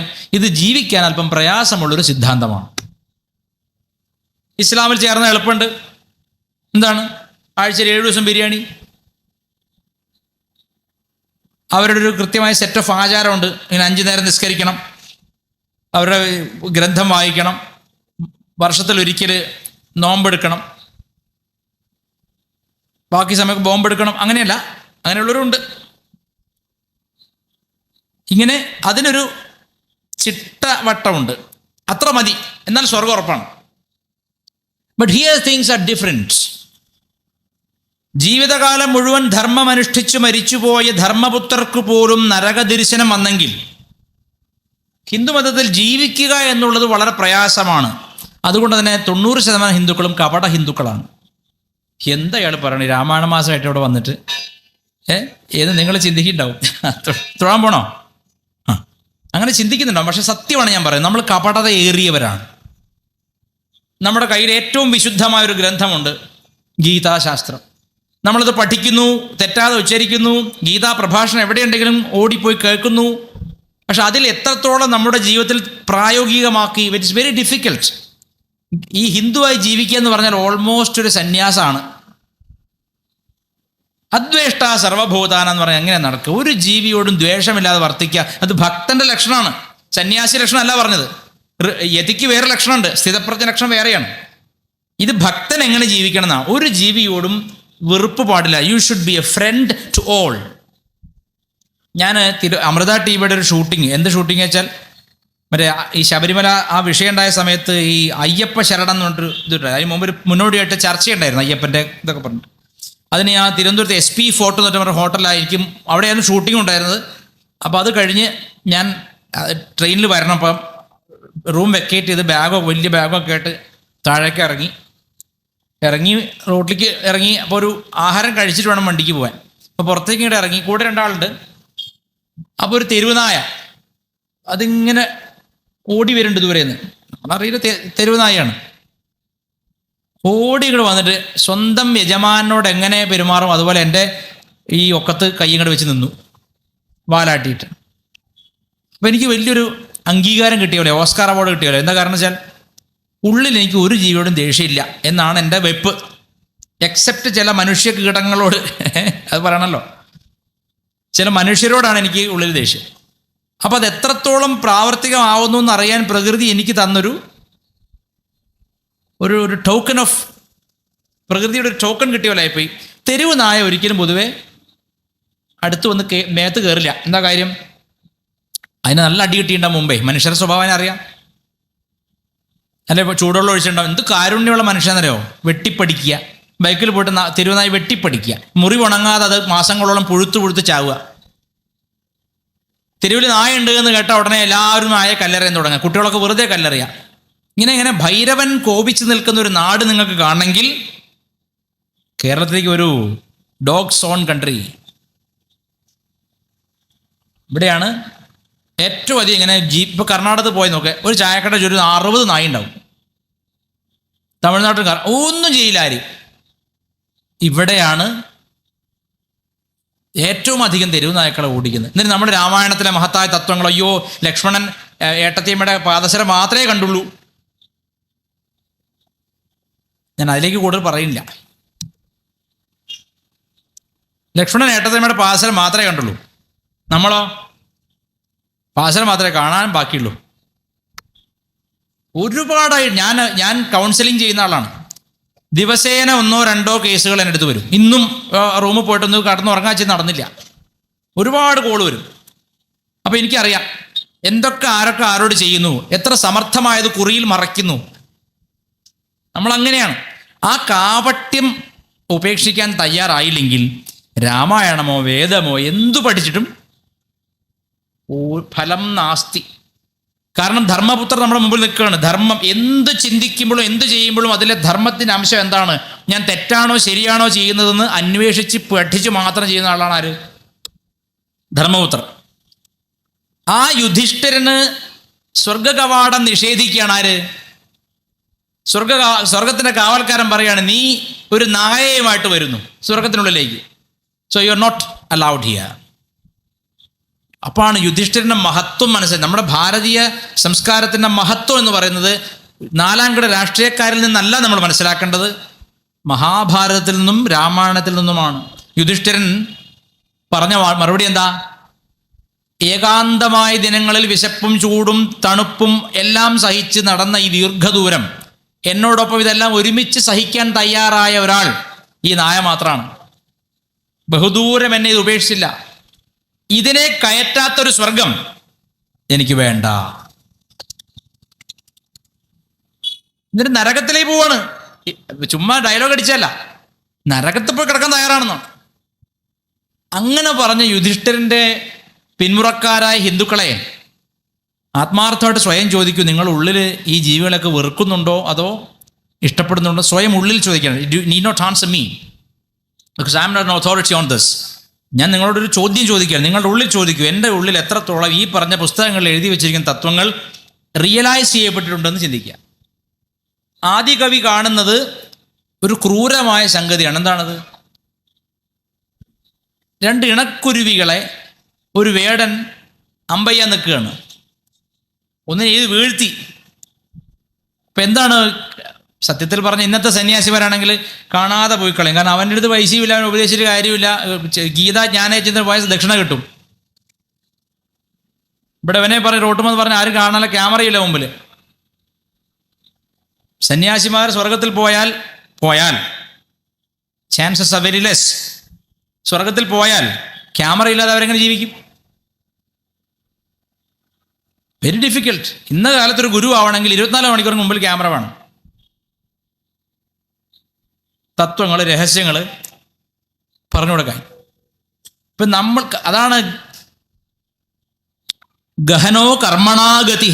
കർമ്മങ്ങളുടെ ഗതി ഗഹനമാണെന്ന് വ്യാസൻ തന്നെ പറഞ്ഞിരിക്കുകയാണ്. ഏത് കർമ്മമാണ് നിങ്ങൾ ഈ സമയത്ത് അറ്റാക്ക് ചെയ്യുന്നത് നിങ്ങൾക്ക് പറയാൻ പറ്റില്ല. It is very secretive. You do not know. It's almost like a grapevine communication. You don't know who has started it and why I am suffering this. എന്തുകൊണ്ട് ഞാൻ ഇതിപ്പോൾ അനുഭവിക്കുന്നു എന്നുള്ളത് കണ്ടുപിടിക്കാൻ പറ്റാത്തത്ര സങ്കീർണമാണ്. അപ്പോൾ സ്വർഗം കിട്ടും നരകം കിട്ടും എന്നും പറഞ്ഞിവിടെ യജ്ഞം ചെയ്തൊന്നും കാര്യമില്ല. നിത്യജീവിതത്തെ യജ്ഞമാക്കി മാറ്റുന്ന കാവ്യങ്ങളാണ് രാമായണവും മഹാഭാരതവും. വൈദിക സാഹിത്യത്തിൽ നിന്നുള്ള ഒരു പ്രധാന വ്യത്യാസം, വൈദിക സാഹിത്യം ദേവന്മാരുടെ സാഹിത്യം പോലെ അകന്നു നിൽക്കുമ്പോൾ രാമായണവും മഹാഭാരതവും ജീവിതത്തിലേക്ക് ഇറങ്ങി വന്നു. നമുക്കത് ബന്ധപ്പെടുത്താൻ പറ്റിയ സാഹിത്യങ്ങളാണ്. വേദത്തിൻ്റെ താല്പര്യം തന്നെയാണ് രാമായണത്തിലും മഹാഭാരതത്തിലും ഉള്ളത്. വ്യത്യാസമൊന്നുമില്ല. ഇതിഹാസ പുരാണാഭ്യാം വേദം സമുപബ്രഹ്മയേത്. ഇതിഹാസത്തിലൂടെയും പുരാണങ്ങളിലൂടെയും വേദത്തിൻ്റെ തത്വത്തെയാണ് വെളിപ്പെടുത്തി കൊടുക്കേണ്ടത്, വിശദീകരിച്ച് കൊടുക്കേണ്ടത്, ഉപബ്രഹ്മണം ചെയ്യേണ്ടത്. അതാണ് വാൽമീകിയും വ്യാസനും ചെയ്തത്. വാൽമീകി അറിയാതെ ചെയ്തു. അതിൻ്റെ മഹത്വം അതാണ്. ഞാനൊരു ദിവസം രാവിലെ യൂണിവേഴ്സിറ്റിക്ക് പോയി. 6 മണിക്ക് വണ്ടി, ഒന്നും കഴിക്കാൻ ഒരു കാപ്പി പോലും കുടിച്ചില്ല. യൂണിവേഴ്സിറ്റിക്ക് പോയി. ഒരുപാട് തിരക്കായിപ്പോയി. പക്ഷെ മന്ത്രം ജപിക്കേണ്ട ഉള്ളിൽ വെള്ളം കുടിക്കണം വിചാരിക്കും, നടക്കില്ല. ഒന്നും നടക്കുക ഈ തിരക്ക് കാരണം. അങ്ങനെ സന്ധ്യ കഴിഞ്ഞു, രാത്രിയായി. വീട്ടിൽ തിരിച്ചെത്തിയപ്പോൾ ആകെ തളർന്നു. അപ്പം എന്നാൽ കുളി കഴിഞ്ഞിട്ടാവാം എന്ന് വെച്ചാൽ കഞ്ഞി കുടിക്കാൻ കുളി കഴിഞ്ഞിട്ടാവാന്ന്. കുളി കഴിഞ്ഞ് വന്നു. അപ്പം അമ്മ എന്തോ കഞ്ഞിയല്ല വേറെ എന്തോ ഒരു സാധനം, അരിയല്ലാത്ത എന്തോ ഒരു സാധനം ഉണ്ടാക്കി. അപ്പം ഞാൻ ചോദിച്ചു എന്താ ഒന്നും കഞ്ഞിയൊന്നും ഇല്ലേ? അപ്പം അമ്മ പറയാണ് ഇന്ന് ഏകാദശിയാണ്. നോക്കണേ, നമ്മൾ വെറുതെ കൃഷ്ണനെ ഭജിക്കുക മാത്രമേ ചെയ്യുന്നുള്ളൂ, ഏകാദശി എടുപ്പിക്കുക എന്നുള്ള ഡ്യൂട്ടി മൂപ്പർ ഏറ്റെടുത്തു. നിങ്ങൾ ഏകാദശി എടുക്കുന്നതും നിങ്ങൾ അറിയാതെ ആ തത്വം ജീവിച്ചു പോകുന്നതും വളരെ വ്യത്യാസമുണ്ട്. അറിഞ്ഞുകൊണ്ട് ഞാൻ ഇന്ന ഫലത്തിന് വേണ്ടി ഞാൻ ഈ ഏകാദശി എടുക്കുന്നു എന്ന് പറഞ്ഞാൽ എടുക്കുന്നതിന് ഫലം കുറവായിരിക്കും. കാരണം അവിടെ ഈഗോ ഉണ്ട്. ഐ ആം ഡൂയിങ് സംതിങ്, ആ ഡൂവർഷിപ്പ്, കർത്തൃത്വം. എന്നാൽ കർത്തൃത്വ ബോധം ഇല്ലാത്ത പൂർണ്ണ സമർപ്പണമാണ് എന്ത്? അറിയാതെ ഭഗവാൻ എടുപ്പിക്കും. ചില ദിവസം നമ്മൾ അറിയില്ല, ഇന്ന തിഥിയാണെന്ന് പോലും അറിയില്ല. ഒരു ദിവസം ഹനുമാൻ, ഇതൊക്കെ ശ്രീരാമകൃഷ്ണദേവന്റെ കഥയാണ് കേട്ടോ. ഒരു ദിവസം ഹനുമാൻ ഇങ്ങനെ നടന്നു പോകുമ്പോൾ ഒരാൾ വഴി തടഞ്ഞു നിർത്തി, സ്വാമി ഒന്ന് നിൽക്കൂ, എന്താണ് ഇന്ന് എന്താ തിഥി? തിഥി എന്താ അറിയാലോ അല്ലേ? ചന്ദ്രന്റെ വൃദ്ധിക്ഷയം അനുസരിച്ചാണ് ഹിന്ദു ജീവിക്കുന്നത്. പ്രഥമ, ദ്വിതീയ, തൃതീയ, ചതുർത്ഥി, പഞ്ചമി, ഷഷ്ഠി, സപ്തമി, അഷ്ടമി, നവമി, ദശമി, ഏകാദശി, ദ്വാദശി, ത്രയോദശി, ചതുർദശി, പിന്നെ പൗർണമിയോ അല്ലെങ്കിൽ അമാവാസിയോ. ഇതാണ് നമ്മൾ അങ്ങനെയാണ് ജീവിക്കണേ. ഒരാൾക്ക് ഇന്ന് ഏകാദശിയാണെന്ന് അറിയാൻ വഴിയില്ല. അയാൾ എന്ത് ചെയ്തു? ഹനുമാനെ തടഞ്ഞു നിർത്തി, സ്വാമി ഇന്ന് എന്ത് തിഥിയാ? അപ്പോൾ സ്വാമി പറയാണ്, ഞാൻ തിഥിയും പക്വമൊന്നും അറിയാറില്ല, ഞാൻ രാമനാമം ജപിക്കുന്ന ഒരു സാധുവാണ്. അതുകൊണ്ട് തന്നെ അയാൾ ഏറ്റവും വലിയ ശക്തനുമാണ്. അറിഞ്ഞുകൊണ്ടൊരു ആചരണം ചെയ്യുന്നതിനേക്കാൾ അറിയാതെ ആ തത്വം ജീവിച്ച് കാണിക്കുന്ന അനേകം പേരിവിടെ ഉണ്ട്, ഈ ലോകത്തുണ്ട്, എനിക്കറിയാവുന്നവരുണ്ട്. അപ്പം ഞാൻ പറഞ്ഞത്, അറിയാതെ ഒരു കവിയായി തീർന്നു ആര്? വാൽമീകി. ഒരു പാട്ടിൽ അറിയാതെ അറിയാതെ ഒരു പാട്ട്, ചിത്രചേച്ചി പാടിയ പാട്ട്, അറിയാതെ അങ്ങ് ആയി പോവാണ്. അങ്ങനെ ഇങ്ങനെ അറിയാതായി പോകുന്നത്. തപസ് ചെയ്യുക മാത്രമാണ് അയാൾ ചെയ്തത്. അയാൾക്ക് കവിയാണെന്നോ നാളെ പേരെടുക്കണമെന്നോ ഒന്നും ആഗ്രഹം ഉണ്ടായില്ല. ഒരു ചിന്തയുമില്ല, അങ്ങനെ എനിക്ക് ഇന്ന പേരെടുക്കണം, ഞാൻ ഇല്ല കവി എന്ന യശസ് നേടണം എന്നൊന്നുമില്ല. സ്വാഭാവികമായി അദ്ദേഹം ഉച്ചരിച്ച ഒരു അരുതേ എന്നൊരു വാക്ക്, ചെയ്യരുതേ, അങ്ങനെ ചെയ്യരുതേ. രാമായണം ഉണ്ടായത് മനുഷ്യനോടുള്ള ദയയിൽ നിന്നല്ല. അതുകൊണ്ട് തന്നെ രാമായണത്തിൽ മനുഷ്യനോട് ദയ കുറവാണ്. രാമായണം ഉണ്ടായത് തുച്ഛമായ ജീവിതം ജീവിക്കുന്ന, നിസാരമെന്ന് നമ്മൾ പറയുന്ന ജീവിതം ജീവിക്കുന്ന ഇണക്കിളികളുടെ മേലെയാണ്. പ്രണയം, ലവ് ജിഹാദ് അല്ല കേട്ടോ, അത് രാവണന്റെ അവസാനമുണ്ട്, രാവണന്റെ എപ്പിസോഡിൽ അത് പറയുന്നത്, അത് പിന്നെ പറയാം. പ്രണയത്തെ സ്വാഭാവികമായി ജീവിവർഗത്തിൽ ശിവശക്തി സംഗമം നടക്കുന്നു. ഇതാണ് അതിൻ്റെ പൊരുൾ. ഈ എഴുത്തച്ഛൻ ശിവനെയും ശക്തിയും കൊണ്ട് ഈ കഥ പറയിപ്പിക്കാൻ തന്നെ കാരണം എന്താണ്? ഇതിലൊരു യുഗ്മം, ഒരു ജോഡി ഉണ്ട്. ആ ജോഡികളൊക്കെ തുടക്കം പ്രപഞ്ചപിതാക്കളായിട്ടുള്ള ശിവശക്തികളിൽ നിന്നാണ്. ഇത് രഘുവംശത്തിൽ കാളിദാസൻ പറഞ്ഞു, എന്താണ്? വാഗർത്ഥാവിവ സംപൃക്തവും വാഗർത്ഥപ്രതിപത്തയെ ജഗതഃ പിതരൗ വന്ദേ പാർവതീ പരമേശ്വരവും. ഈ ജഗത്തിൻ്റെ പിതാക്കളായിരിക്കുന്ന, നിത്യയുഗ്മമായിരിക്കുന്ന, എന്നും ഇണകളായിരിക്കുന്ന ശിവശക്തികൾക്ക് നമസ്കാരം. ഇവരാണ് വാക്കും അർത്ഥവും പോലെ വേർപിരിയാതിരിക്കുന്നത്. ആ തത്വത്തെയാണ് നമസ്കരിക്കുന്നത്. ആദ്യം തന്നെ പ്രപഞ്ച പിതാക്കളെയാണ്, ഫാദേഴ്സ് ഓഫ് ദ യൂണിവേഴ്സ്. ഈ ലോകത്തിൻ്റെ പ്രപഞ്ച പിതാക്കളെയാണ് അവിടെ നമസ്കരിക്കുന്നത്. അതിൻ്റെ ജോഡിയാണ് ഈ പ്രപഞ്ചത്തിൻ്റെ എല്ലാം എന്നാണ് പറഞ്ഞു വെച്ചിരിക്കുന്നത്. അത് ഇണക്കുരുവികളാണെങ്കിലും തെരുവ് നായ്ക്കളാണെങ്കിലും എല്ലാം, മനുഷ്യരാണെങ്കിലും എല്ലാം ഇണ ചേരുന്നത്, അല്ലെങ്കിൽ ഇണയടിക്കുക എന്ന് നാടൻ ഭാഷ പറയും. ആ ചേർന്ന് പറക്കുന്നത് എല്ലാം സ്നേഹം, ഐക്യം എന്ന ഒരു ധാരണയിലാണ്. അതിനെ സ്വാർത്ഥനായൊരു വേടൻ, ഇപ്പം നേരെ തിരിച്ച് ചിന്തിക്കാം. ഇപ്പോഴത്തെ ആൾക്കാർ എഴുത്തെങ്ങനെയാണെന്ന് അറിയോ? ഒരു പാവപ്പെട്ട വേടൻ, ST-എന്നോ അല്ലെങ്കിൽ ജാതി പറയാം വേണമെങ്കിൽ, ആദിവാസിന്നോ, അയാൾ വിശന്നിട്ട് അയാളുടെ മക്കൾക്ക് വേണ്ടി ഇറച്ചി സമ്പാദിക്കുമ്പോൾ ബ്രാഹ്മണ ഹെജിമണിയുടെ വക്താവായ ഒരു സന്യാസി അവിടെ വന്നിട്ട് പറഞ്ഞു, എടോ താൻ വേട്ടയാടരുത്. അവൻ പിന്നെ എന്ത് തൊഴിൽ ചെയ്യും? സന്യാസിക്ക് ആൾ ഭിക്ഷ കൊടുക്കും. പിന്നെ ഇതാണ് ഇപ്പോഴത്തെ രീതി. രാമായണത്തെ തലകുത്തി നിന്ന് കാണുക. രാമായണം ഉദ്ദേശിച്ചിട്ടുള്ളത് എന്താണ്? ഗീതയിലെ അല്ലെങ്കിൽ വേദത്തിലെ തത്വമാണ് മൈത്രി എന്ന തത്വം. സകല ജീവജാലങ്ങളിലും മൈത്രിയോടെ ജീവിക്കുക. എൻ്റെ അമ്മ, എൻ്റെ ഗുരുനാഥ ഒരു കാര്യം പറയാം. അതായത് വിശന്നിട്ട് ഒരു പണിയില്ലാതെ പട്ടിണി കാലത്ത് ഒരു അച്ഛൻ കടപ്പുറത്തൂടെ നടന്ന ആമമുട്ടയിൽ 5 or 6 ആമമുട്ടയുള്ളതിൽ 2 എണ്ണം എടുത്ത് ബാക്കി അവിടെ വെച്ചു. അപ്പോൾ മക്കൾ ചോദിച്ചു, അച്ഛാ എല്ലാവർക്കും തികയില്ലല്ലോ, 5 എടുത്തുകൂടായിരുന്നു. അപ്പം അച്ഛൻ പറഞ്ഞു, അങ്ങനെ ചെയ്യരുത്, ആ അമ്മ തികയില്ലേ എന്ന്. ഒന്നെങ്കിലും വിരിഞ്ഞു വരാൻ അമ്മ ആഗ്രഹിക്കില്ലേ എന്ന്. ഈ ഒരു എന്താ പറയുക, എൻ്റെ വിശപ്പ് അടങ്ങണം, പക്ഷേ അതിൻ്റെ വേദന അതിൽ ഉണ്ടാവാൻ അമിതമായ വേദന കൊടുത്തുകൊണ്ട് ഒന്നും നേടരുതെന്നാണ്. ഈ അടിസ്ഥാന പാഠങ്ങൾ ജീവിച്ച് കാണിക്കാത്ത ഒരേ ഒരു സമൂഹം എൻ്റെ അറിവിൽ ഹിന്ദുക്കളാണ്. നമ്മൾ ആത്മവിമർശനമായിരിക്കണം നമ്മുടെ ഓരോ പരിപാടി. നമ്മൾ സ്വയം പൊക്കി പറഞ്ഞിട്ട് കാര്യമില്ല. നമ്മളൊരിക്കലും നശിക്കില്ല, നമ്മളെപ്പോലെ വേറെ ആരുമില്ല, നമ്മൾ ഗംഭീരന്മാരാണെന്നൊക്കെ പറയാം. പക്ഷെ അത് ജീവിച്ച് കാണിക്കുന്നവർ വളരെ കുറവാണ്, വളരെ കുറവാണെന്ന് പറയാം. ഇപ്പം നമ്മൾ ഗാന്ധിജിയെ കുറ്റം പറയാം. ഞാൻ ഈ കോളിൻസിൻ്റെ ലാപ്പിയറിൻ്റെ പുസ്തകം വായിച്ചിട്ട് ഗാന്ധി വിരുദ്ധനാണ് ഞാൻ ശരിക്കും. എന്താണ് ഫ്രീഡം അറ്റ് മിഡ് നൈറ്റ്സ്, സ്വാതന്ത്ര്യം അർദ്ധരാത്രി പുസ്തകം വായിച്ചിട്ട് ഞാൻ ഗാന്ധി വിരുദ്ധനാണ്. പക്ഷെ ഗാന്ധിയിൽ ഞാൻ കണ്ട ഒരു ഗുണം ഞാൻ പറയട്ടെ. അയാളിൽ വളരെ സൂക്ഷ്മമായ ഒരു ഹിന്ദു ഇരിക്കുന്നത്. എങ്ങനെ? പ്രാക്ടിക്കൽ ഹിന്ദു. തിങ്കളാഴ്ച ദിവസം അയാൾ ആഹാരം കഴിക്കില്ല, മൗനവ്രതത്തിലുമാണ്. രാമനാമം എഴുതിക്കൊണ്ടേയിരിക്കും. നമ്മൾ എത്ര പേര് ചെയ്യും? എല്ലാ തിങ്കളാഴ്ചയും ചെയ്യണം. പരമാവധി താൻ തൻ്റെ തെറ്റുകൾ തുറന്നു പറയാൻ ശ്രമിക്കും. തെറ്റ് പറ്റിപ്പോയാൽ അത് ഞാൻ ചെയ്തിട്ടുണ്ടെന്ന് പറയും. നമ്മൾ എത്ര പേര് ചെയ്യും? ഗാന്ധിജിയുടെ പൊളിറ്റിക്കൽ സ്റ്റാൻസിനോട് എനിക്ക് വിരോധമാണെങ്കിലും ഗാന്ധിയിലുള്ള ഒരു പ്രാക്ടിക്കൽ ഹിന്ദുവിനെ അന്നും ഇന്നും ഞാൻ അംഗീകരിക്കുന്നു. ഗാന്ധിജിയുടെ പൊളിറ്റിക്കൽ സ്റ്റാൻസിനോട് എനിക്ക് ഒരു ബന്ധവുമില്ല, അത് തെറ്റാണെന്നാണ് എൻ്റെ അഭിപ്രായം. പക്ഷേ വ്യക്തിപരമായിട്ട് രാമഭക്തനായ ഒരു ഹിന്ദുവിനെ ഞാൻ അയാളിൽ കാണുന്നു. നമ്മളിൽ എത്ര പേര് രാമനാമം നെത്തി എഴുതാറുണ്ട്? എൻ്റെ അമ്മ എത്രയോ കാലങ്ങളായിട്ട് തലമുറകളായിട്ട് ചെയ്യുന്നതാണ് രാമ രാമ രാമ എന്ന് പുസ്തകം ഒരു പേജ് മുഴുവൻ ഒരു ദിവസം എഴുതും. ഞാനും ആ ശീലം അമ്മയിൽ നിന്ന് കണ്ട് ഞാനും പഠിച്ചു. നിങ്ങളുടെ മക്കൾ, എൻ്റെ ഒരു ഫ്രണ്ടിൻ്റെ മകള് ബാംഗ്ലൂർ ക്രൈസ്റ്റ് യൂണിവേഴ്സിറ്റി അങ്ങനത്തെ വലിയൊരു കോളേജിൽ ചേർന്നു, പേരെനിക്ക് ഓർമ്മയില്ല. അവിടെ എന്താ വെച്ചാൽ അവിടെ ചെന്ന് കഴിഞ്ഞാൽ ഒന്നല്ലെങ്കിൽ കുട്ടി ഇങ്ങനെ ഇത് തുടങ്ങും, ഇത് കഞ്ചാവ് മറ്റേ സാധനം തുടങ്ങും, അല്ലെങ്കിൽ ക്രിസ്ത്യാനിയാവും. ഹോസ്റ്റലിൽ താമസിച്ചാൽ ഒന്നല്ലെങ്കിൽ ക്രിസ്ത്യാനിയാവും, അല്ലെങ്കിൽ ഇതിലൊന്നും ബന്ധമില്ലാത്ത ഹിന്ദു വിരുദ്ധയാവും. എന്താ ചെയ്യുക വെച്ചു? ഞാൻ ഒരു ഒറ്റ കാര്യം ചെയ്യാൻ പറയാം കുട്ടിയോട്, വളരെ സിമ്പിൾ ഒറ്റ കാര്യം. എല്ലാ ദിവസവും ഒരു പേജ് രാമനാമം എഴുതിയിട്ട് അച്ഛനെ ഫോട്ടോ അയക്കാൻ പറയാം. ഇപ്പം ഈ സാധനം ഉണ്ടല്ലോ, അത്ഭുതം എന്ന് പറയട്ടെ, വെറും ഒരു പേജ് എഴുതാൻ 10 മിനിറ്റ് മതി. വൃത്തിയായിട്ട് കൈപ്പടയിൽ ഒരു പേജ് എടുത്തിട്ട് അതിൽ 5 കോളം വരയ്ക്കുക, അതിൽ മേലെ രാമരാമ, അതിൽ താഴെ ഫുൾ ഫില്ല് ചെയ്യാത് അങ്ങനെ ചെയ്യാൻ പറഞ്ഞു. വൃത്തിയായിട്ട് എഴുതും, എന്നും എഴുതും. വേറെ ഒരു റിലീജിയസ് പ്രാക്ടീസോ വേറെ ഒരു മതപുസ്തകം വായിക്കലോ അല്ലെങ്കിൽ പ്രഭാഷണം കേൾക്കൊന്നുമില്ല. പക്ഷേ ഈ കുട്ടി വളരെ ആ ഒരൊറ്റ നാമത്തിൻ്റെ ശക്തി കൊണ്ട് വളരെ ഇപ്പോൾ ഫൈനൽ ഇയറായി, രക്ഷപ്പെട്ടു ഏകദേശം. ഒരു ആചരണം പോലും കൃത്യമായി ചെയ്യാത്ത നമ്മൾ ഗാന്ധിജിയെ കുറ്റം പറയുന്നതിൽ അർത്ഥമില്ല. നമ്മൾ വെറും നെയിം സേക്ക് ഹിന്ദുസായി മാറുകയാണ്.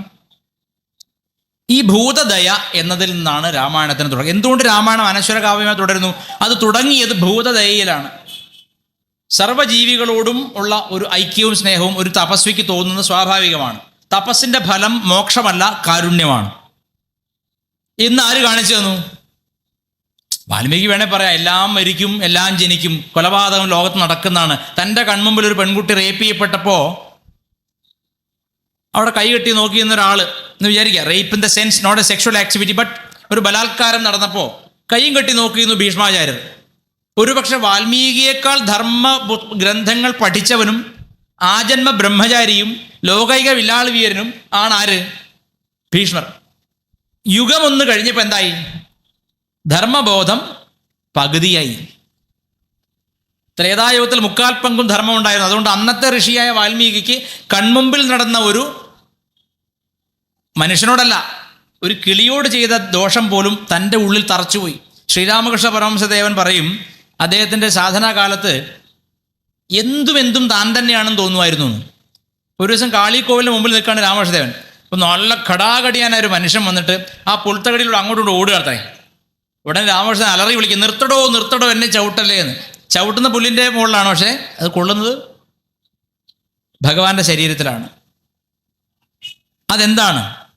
സന്യാസം അല്ലെങ്കിൽ ഋഷിത്വം എന്നൊക്കെ പറഞ്ഞാൽ നമ്മൾ ഈ ചെറിയ കുടുസ് ശരീരത്തിൽ നിന്ന് ആ ഐഡൻറ്റിഫിക്കേഷൻ നിന്ന് മാറി സകലതിലും നമ്മളുടെ അംശം ഇരിക്കുന്നു എന്നുള്ള ഒരു അറിവും അനുഭവവും വരലാണ്. ഇപ്പം ഞാനൊരാളെ മുഖത്തടിച്ചാൽ അത് അൾട്ടിമേറ്റ്ലി എൻ്റെ മുഖത്തടിച്ച പോലെ തന്നെയാണ്. അതിനെപ്പറ്റി രസകരമായ കഥയുണ്ട്.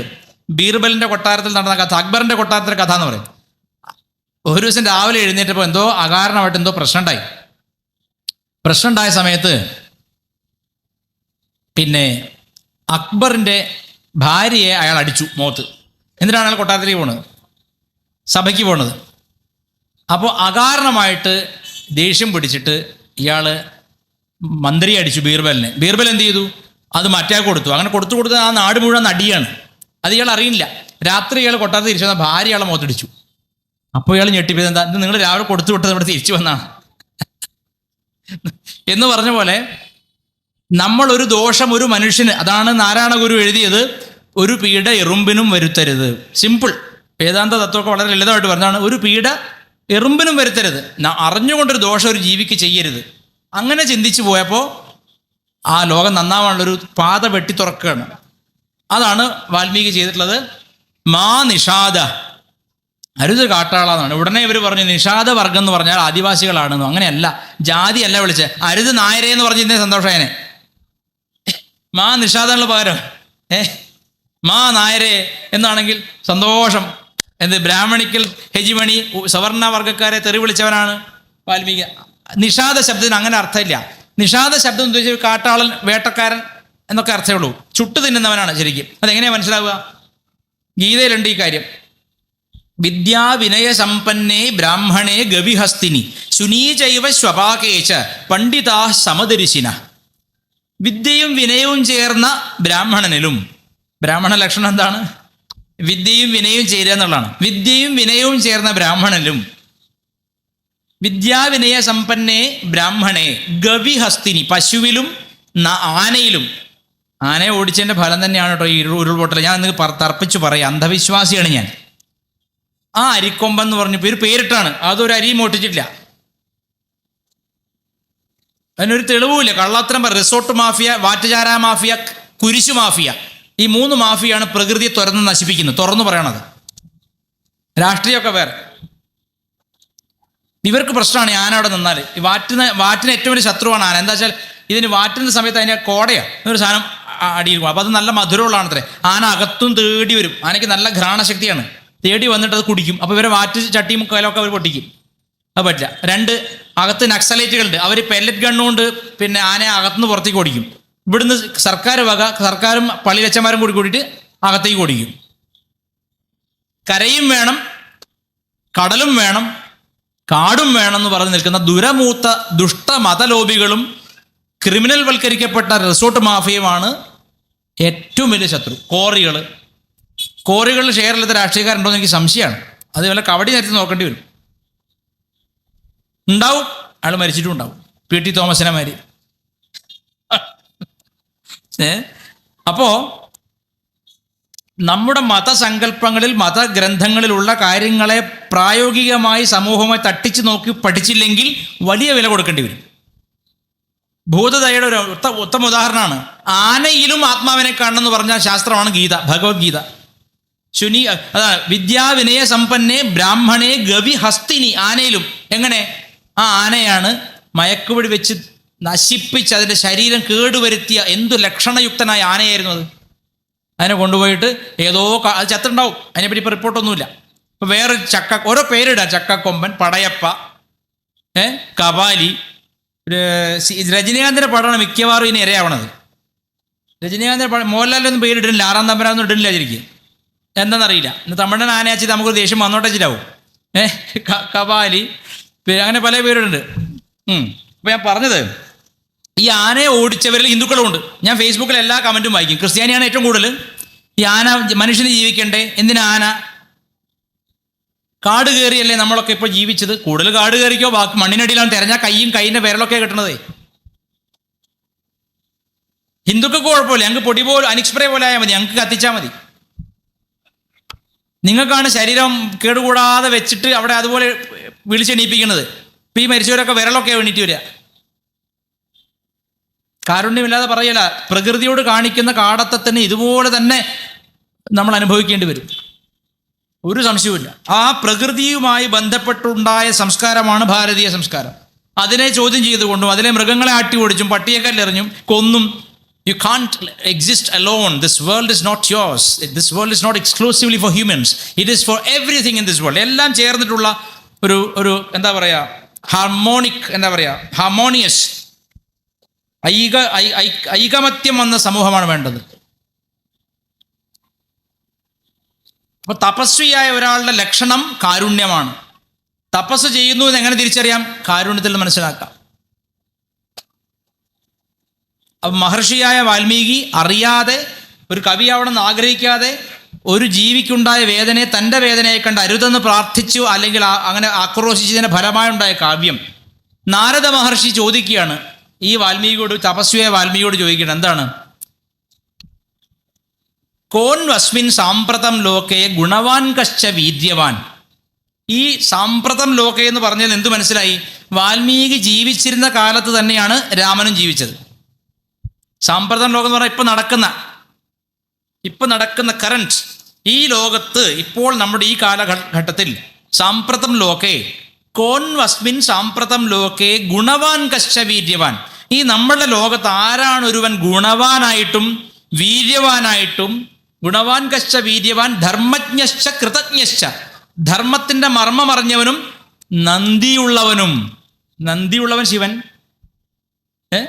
നന്ദി എന്നല്ല വാക്ക്, നന്ദി തന്നെയാണ്. നമ്മൾ പറഞ്ഞ് നന്ദിയും പന്നിയൊക്കെ ആക്കിയതാണ്. ഞങ്ങൾ കോഴിക്കോട്, ഞങ്ങളുടെ നാട്ടിൽ കോഴിക്കോട് മെഡിക്കൽ കോളേജ് എന്നൊരു സ്ഥലമുണ്ട്. സ്ഥലത്തിൻ്റെ പേരല്ല, മെഡിക്കൽ കോളേജോട് വന്നുകൊണ്ട് ആ സ്ഥലത്തിൻ്റെ പേര് മെഡിക്കൽ കോളേജ് എന്നായി. അപ്പോൾ മാനാഞ്ചിറ പോയി ഇങ്ങനെ നിന്നാൽ ബഹുരസ. ബസ് ഇങ്ങോട്ട് ഓടി വന്നോണ്ട് നിൽക്കും. കിളി എന്നൊരാളുണ്ടല്ലേ, ക്ലീനറെ പറയുന്നത്, കിളി. അയാൾ ചാടിയിട്ടുണ്ട്, കൊളായി എന്ന് വിളി. അപ്പോൾ നമ്മൾ എന്താ കൊളായത്? മെഡിക്കൽ കോളേജ് എന്ന ശബ്ദം പറഞ്ഞ് കൊളായതാണ്. അതിൽ പല പദങ്ങളും നമ്മളിങ്ങനെ കൊളാക്കുന്നു. അതിലൊരു പദമാണ് നന്ദി. ഇപ്പം ഞാനിപ്പോൾ പ്രസംഗത്തിൽ നന്ദി, അവർ നന്ദിയുള്ളവൻ ശിവനല്ലേ എന്ന് ചിന്തിക്കണ്ട. നന്ദി കൃതജ്ഞതയാണ്. ഒരാൾ നമുക്കൊരു ഉപകാരം ചെയ്താൽ അവനെ ഏതറ്റം വരെയും സഹായിക്കുക, തിരിച്ചു കൊടുക്കുക, അത് ശ്രദ്ധിക്കണം. ഇന്നത്തെ കാലത്ത് കടം കൊടുത്താൽ ഒരു ശത്രു ഉണ്ടായി. ശ്രദ്ധിച്ചിട്ടുണ്ടോ? അത് കഷ്ടപ്പെട്ട് ഒരു കടം കൊടുക്കണം നമ്മൾ, എന്താ അപ്പോൾ തിരിച്ചു ചോദിക്കാൻ പാടില്ല. പിന്നെ അവൻ തീരുമാനിക്കും. നമുക്ക് പേടിയാണ്, വിളിക്കണോ? വിളിച്ചാൽ എടുത്തില്ലെങ്കിലോ? വാദി പ്രതിയാവുന്ന കാലമാണ്. കൃതജ്ഞത, നന്ദി, അത് സൂചിപ്പിക്കുന്ന ഗ്രന്ഥമാണ് ഇതിഹാസം. അത് ഈ ഗുഹന്റെ കഥ അറിഞ്ഞാലും പല ഘട്ടങ്ങളിൽ രാമൻ അത് പ്രകടിപ്പിക്കുന്നുണ്ട്. രാമന് വേണ്ടി ഒരു രാമകാര്യം ചെയ്ത അണ്ണാന് പോലും മോക്ഷമാണ്. രാമകാര്യമാണ്. രാമന് വേണ്ടി രാമകാര്യം ചെയ്യാൻ വേണ്ടി മനുഷ്യരെക്കാൾ കൂടുതൽ ഇറങ്ങിയ ആരാണ്? വാനരപ്പടയാണ്. അവിടെ ഭരതൻ രാജാവ് യുദ്ധത്തിന് ആളുകളെ വിട്ടുകൊടുത്തിട്ടൊന്നുമില്ല. ഉണ്ടോ? ടെറിട്ടോറിയൽ ആർമി പോയോ? ഇല്ല. ടെറിട്ടോറിയൽ ആർമി പോയോ? അവിടെ ഹെൽപ്പിന് പോയില്ല. ഹ്യൂമൻ പടയായിരുന്നില്ല അത്. രാമൻ മാത്രമേ സത്യത്തിൽ, രാമൻ ലക്ഷ്മണനും മാത്രമേ സത്യത്തിൽ മനുഷ്യരായിട്ടാണ്. അപ്പം 3/4 പങ്കും വേണ്ട 90% സഹായിച്ചത് മുഴുവൻ പ്രകൃതിയുടെ മക്കളായിട്ടുള്ള കാട്ടുവാസികളായിട്ടുള്ള വാനരന്മാരാണ്. യുദ്ധം ചെയ്യുന്ന ആരോടാണ്? ലോകൈക വില്ലാളി വീരൻ ഇന്ദ്രന് പോലും പേടിയാണ്. ആരെ? രാവണനെ. തമാശയല്ല, ഇന്ദ്രന് പോലും പേടിയാണ്. ഇന്ദ്രനും ചന്ദ്രനും ഞാൻ പേടിക്കില്ല എന്ന് പറഞ്ഞില്ലേ? എനിക്ക് ഇന്ദ്രനെയും ചന്ദ്രനെയും പേടിയില്ല എന്ന് പറഞ്ഞില്ലേ? അതുപോലെയല്ല, അത് തള്ളി മറിക്കലാണ്. രാവണൻ അങ്ങനെയല്ല. ചതുർവേദങ്ങളിലും പണ്ഡിതൻ, സംഗീതശാസ്ത്രത്തിൽ അതിവിശാരദൻ, രുദ്രവീണ വായിക്കുന്നതിൽ ലോകത്ത് അതുപോലെ വേറെ ആളില്ല. സംഗീതത്തിൻ്റെ എല്ലാ രാഗങ്ങളെപ്പറ്റിയും പൂർണ്ണ ബോധവും ആലാപന ശക്തിയും ഉണ്ടായിരുന്ന ആളാണ് ഹനുമാൻ, നാരദൻ, രാവണൻ. ഈ 3 പേർക്കാണ് എല്ലാ രാഗങ്ങളും അറിയാവുന്നതെന്ന് പറയുന്നത്. അത്രയും പണ്ഡിതൻ. സുന്ദരകാണ്ഡത്തിൽ പറയുന്നുണ്ട്, ആദ്യമായിട്ട് രാവണനെ കാണുമ്പോൾ ഹനുമാൻ ഞെട്ടിപ്പോവണം. അയ്യോ, എന്തൊരു തേജസ്സാണ് രാവണന്. തൻ്റെ സ്വാമിയെപ്പോലെ, തൻ്റെ സ്വാമിയേക്കാൾ ശാരീരികമായ കാന്തിയുള്ള ആളാണ് ആര്? രാവണൻ. നമ്മൾ പറയുന്ന ഈ സീരിയലിൽ കാണിക്കുന്ന പിന്നെ EP ജയരാജൻ്റെ മരുന്നല്ല. നമ്മൾ സീരിയൽ എങ്ങനെയല്ലോ കാണിക്കുന്നത്? ഒരു കപ്പടാൻ വെച്ച ഒരു കുട വയറും കഴുത്ത് ഇറങ്ങിയും ബോഡിയിലേക്ക് പോയ മാതിരി ആൾക്കാരാണ് എപ്പോഴും. അങ്ങനെ 3 പേര് കേരളത്തിലുണ്ടായിരുന്നു. ഞാൻ കൂടുതൽ പറയില്ല. ചിലരെ വെട്ടിക്കൊല്ലാൻ പറ്റില്ല. കഴുത്തില്ല അവർക്ക്. ആഹാരം കഴിച്ച് ശരീരം വികസിതമാകുമ്പോൾ കഴുത്തിനോട് ഉള്ളിലേക്ക് ഇറങ്ങി പോവുക, പ്രാണപ്രതിഷ്ഠ. ചില രാഷ്ട്രീയക്കാരങ്ങനെയുണ്ട്. അപ്പം ഞാൻ പറഞ്ഞത് അങ്ങനെ ആയിരുന്നില്ല. അതിവിദ്വാൻ, എന്തിനും തയ്യാറാണ്. ഇന്ദ്രൻ വന്നോട്ടെ യുദ്ധം ചെയ്യാൻ തയ്യാറാണ്. അസുരന്മാർ വന്നോട്ടെ തയ്യാറാണ്. യക്ഷന്മാർ വരട്ടെ I am ready to fight with anyone in this universe, beat anyone. രാമനോ പ്രശ്നമൊന്നുമില്ല, ആരോടും യുദ്ധം ചെയ്യാൻ തയ്യാറ്. അതുപോലെ ശക്തിയാണ്. ആ ഒരു വലിയ ശക്തിയോട് യുദ്ധം ചെയ്യാൻ പോകുന്ന കുറെ കുരങ്ങന്മാരെയും കൂട്ടിയിട്ടാണ് പോകണം.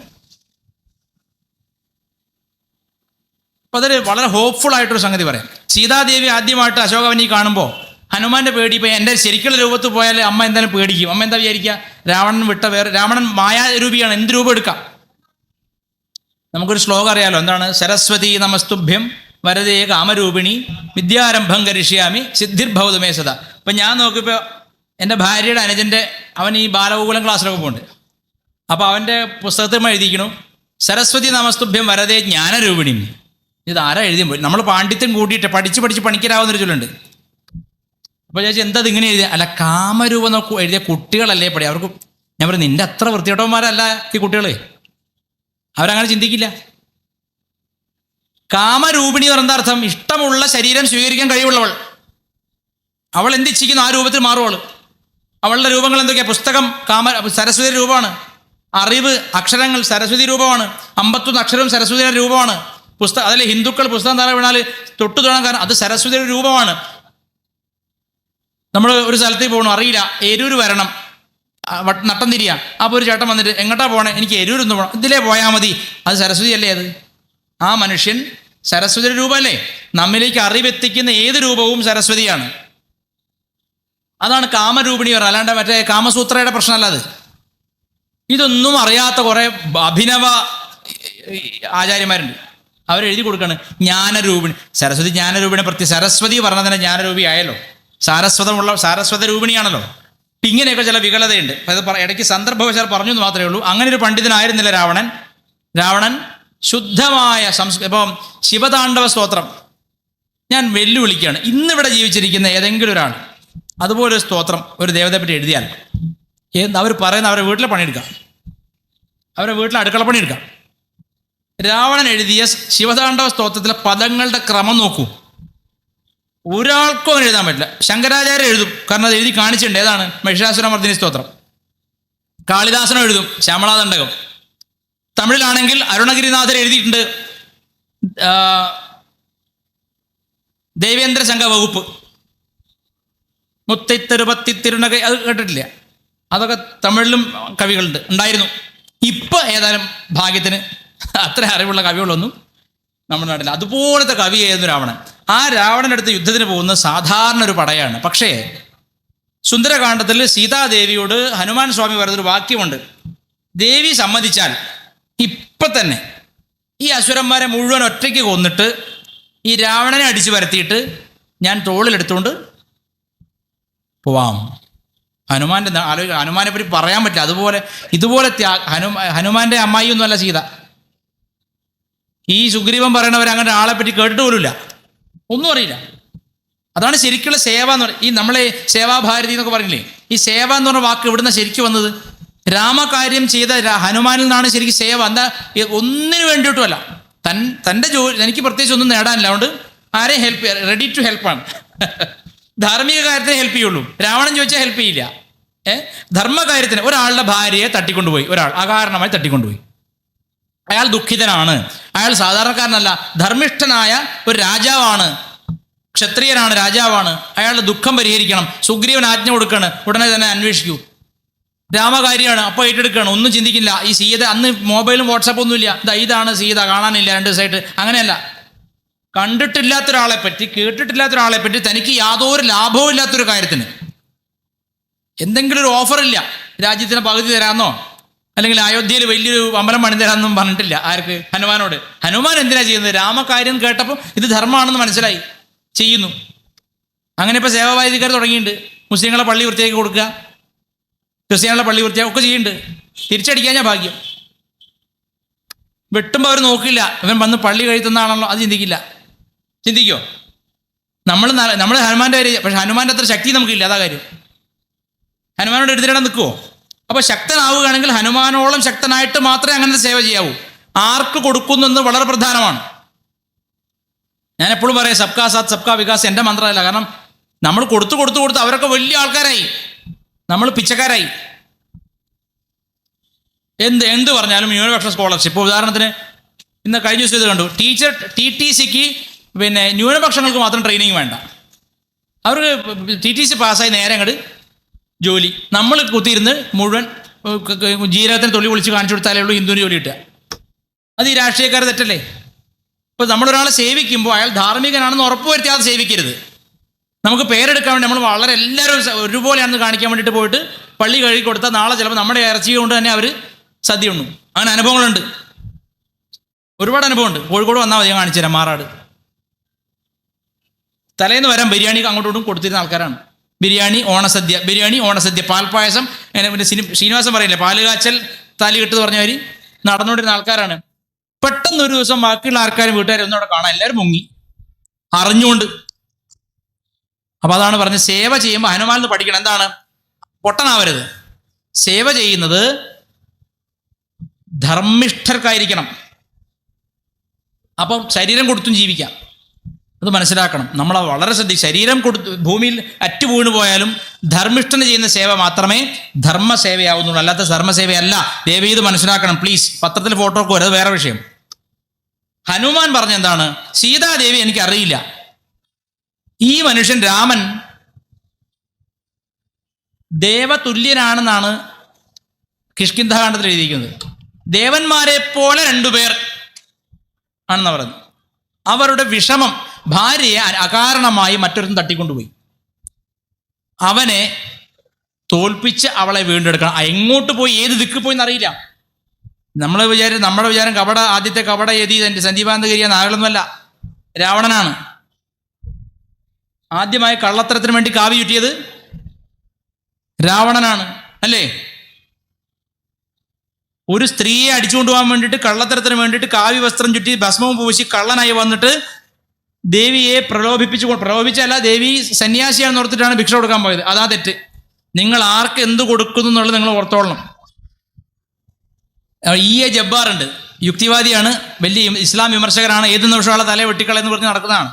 അയാൾ എന്നോട് പറഞ്ഞൊരിക്കുക, ഞങ്ങളവിടെ കോഴിക്കോട് ആദ്യമായിട്ട് ഞാൻ എന്ന് പറഞ്ഞ വ്യക്തിപരമായിട്ട് പറയാം, ഞാനാണ് ആദ്യമായിട്ട് അവിടെ ലവ് ജിഹാദിനെതിരെ ഒരു പൊതുപരിപാടി കോഴിക്കോട് പ്രസ് ക്ലബ്ബ് നടത്തിയത്. ഒരു സംഘടന അനുഗ്രഹം ഉണ്ടായില്ല, പരമാവധി പാരയും വെച്ചു. അതിൻ്റെ മുറിപ്പാടിൻ്റെ പുറത്തിപ്പോഴും ഉണ്ട്.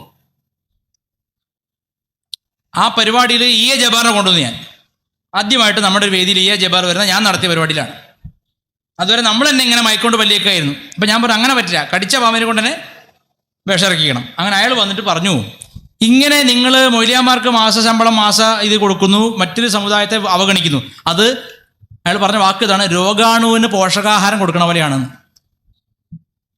രോഗാണുവിന് പോഷകാഹാരം കൊടുക്കുന്നില്ല. അപ്പം എന്താർക്ക് കൊടുക്കുന്നത് വളരെ വളരെ ശ്രദ്ധിക്കണം. എല്ലാവരും മുമ്പിൽ മതേതരം കളിക്കാൻ വേണ്ടി ചെയ്യണ്ട. സ്വാമിക്ക് മനസ്സിലായി, കൃത്യമായൊരു കാപട്യത്തിലൂടെ തട്ടിക്കൊണ്ടുപോയതാണ്. നേരിട്ട് രാമനോട് എതിരിട്ടിട്ട് സീതയെ കൊണ്ടുപോകാൻ പറ്റുമോ? ഇല്ല. രാമൻ വിഷ്ണുവിനെ പോലെ യുദ്ധം ചെയ്യുന്ന ആളില്ല എന്നാണ് പറയുന്നത്. ദേവി മഹാത്മ്യം തുടങ്ങുന്നിടത്ത് പറയുന്നത് മഹാവിഷ്ണു 5000 കൊല്ലം മധുകൈടവന്മാരോട് യുദ്ധം ചെയ്തു. വെറും സിമ്പിൾ. മൂപ്പര് ഉറങ്ങും ചെയ്യുന്നുണ്ട്, യുദ്ധം ചെയ്യുന്നുണ്ട്. അങ്ങനെ വേറെ കാണാൻ പറ്റുമോ? ഉറങ്ങാതെ യുദ്ധം ചെയ്യുന്ന ആളാണ് അർജുനൻ. അതുകൊണ്ട് അയാൾക്കെന്ത് പേര്? ഗുഡാകേശൻ. ഗുഡാകേശൻ പറയുന്ന അർത്ഥം ഉറങ്ങാത്ത. ഇന്ന് നമ്മുടെ മക്കളൊക്കെ ഗുഡാകേശന്മാരാണ്, ഉറങ്ങാതെ ഗെയിം കളിക്കും. മോൻ പഠിക്കുകയാണ്. എന്താ പഠിത്തം? എന്താ പഠിക്കുന്നത്? ഓൺലൈൻ ഗെയിമാണ്, ചാറ്റിംഗ് ഗെയിം. 6 മണി വരെ മകൻ ഉറങ്ങുന്നില്ല. അവൻ ഗുഡാകേശനാണോ? അല്ല. എന്നൊക്കെ വെടിവെച്ച് പോലാണ് അങ്ങനത്തെ കുട്ടികളെ. ഒരു ഗുണമില്ല, സമൂഹത്തിനുള്ള വീടിനുമില്ല, വെറും വൈഫൈ ചിലവാക്കാൻ വേണ്ടി നിൽക്കുക. ഗുഡാകേശൻ ആരാണ്? അർജുനൻ. 2 കൈ കൊണ്ട് യുദ്ധം ചെയ്യും, സവ്യസാചിയാണ്. ഇടതും വലം കൊണ്ട് യുദ്ധം ചെയ്യും. ഉറങ്ങാതെ യുദ്ധം ചെയ്യും. ഉറങ്ങാതെ കുറച്ച് പ്രയാസമുണ്ട്. ഉറക്കം നമുക്ക് അത്ര എളുപ്പം ജയിക്കാൻ പറ്റില്ല. ശരിയായ ബ്രഹ്മചര്യത്തിൻ്റെ ലക്ഷണം എന്താ അറിയോ? ഉറക്കം ജയിക്കാൻ പറ്റും. മനുഷ്യന് ഏറ്റവും പ്രിയപ്പെട്ടത് എന്താണ്? ഉറക്കാണ്. ചിലർ പറയും ആഹാരമാണ്, സദ്യയാണ്, ബിരിയാണിയാണ്, കുഴിമന്തിയാണ്. അതൊന്നുമല്ല. ഉറങ്ങാതെ കുഴിമന്തി എന്ന ചാലഞ്ച് വെക്കാൻ ഞാൻ. ഉറങ്ങാതെ കുഴിമന്തി ചാലഞ്ച് എത്ര പേര് വരും? അവസാനം പറയും, ഈ ബിരിയാണി ചെമ്പെടുത്തിട്ട് പോവും, ഞങ്ങളൊന്ന് ഉറങ്ങിക്കോട്ടെ പറയും. ഈ ലോകത്തെ എന്ത് സ്വത്തോ എന്ത് സുഗന്ധമോ എന്ത് ആഹാരമോ തന്നാലും ഉറങ്ങണ്ടെന്ന് നിങ്ങളോട് പറഞ്ഞാൽ അവിടെ നിങ്ങൾ അടിതെറ്റും. മനുഷ്യൻ ഏറ്റവും പ്രണയിക്കുന്നത് ഉറക്കത്തെയാണ്. ആ ഉറക്കത്തെ ജയിക്കാൻ പറ്റിയവനാണ് ഏറ്റവും ശുദ്ധമായ ബ്രഹ്മചര്യമുള്ളവൻ. ഞാൻ എൻ്റെ ജീവിതത്തിൽ അങ്ങനെ വായിച്ചിട്ടുള്ളത്, രമണ മഹർഷി ഉറങ്ങാറില്ല. രമണ മഹർഷി ആ ഒരു സോഫ അതിലിങ്ങനെ ഇരിക്കുകയുള്ളൂ, രാത്രി അങ്ങനെ എപ്പം നോക്കിയാണ്. അമ്മ, പള്ളിക്കാവിലെ അമ്മ ഞാൻ നേരിട്ട് കണ്ടിട്ടുണ്ട്.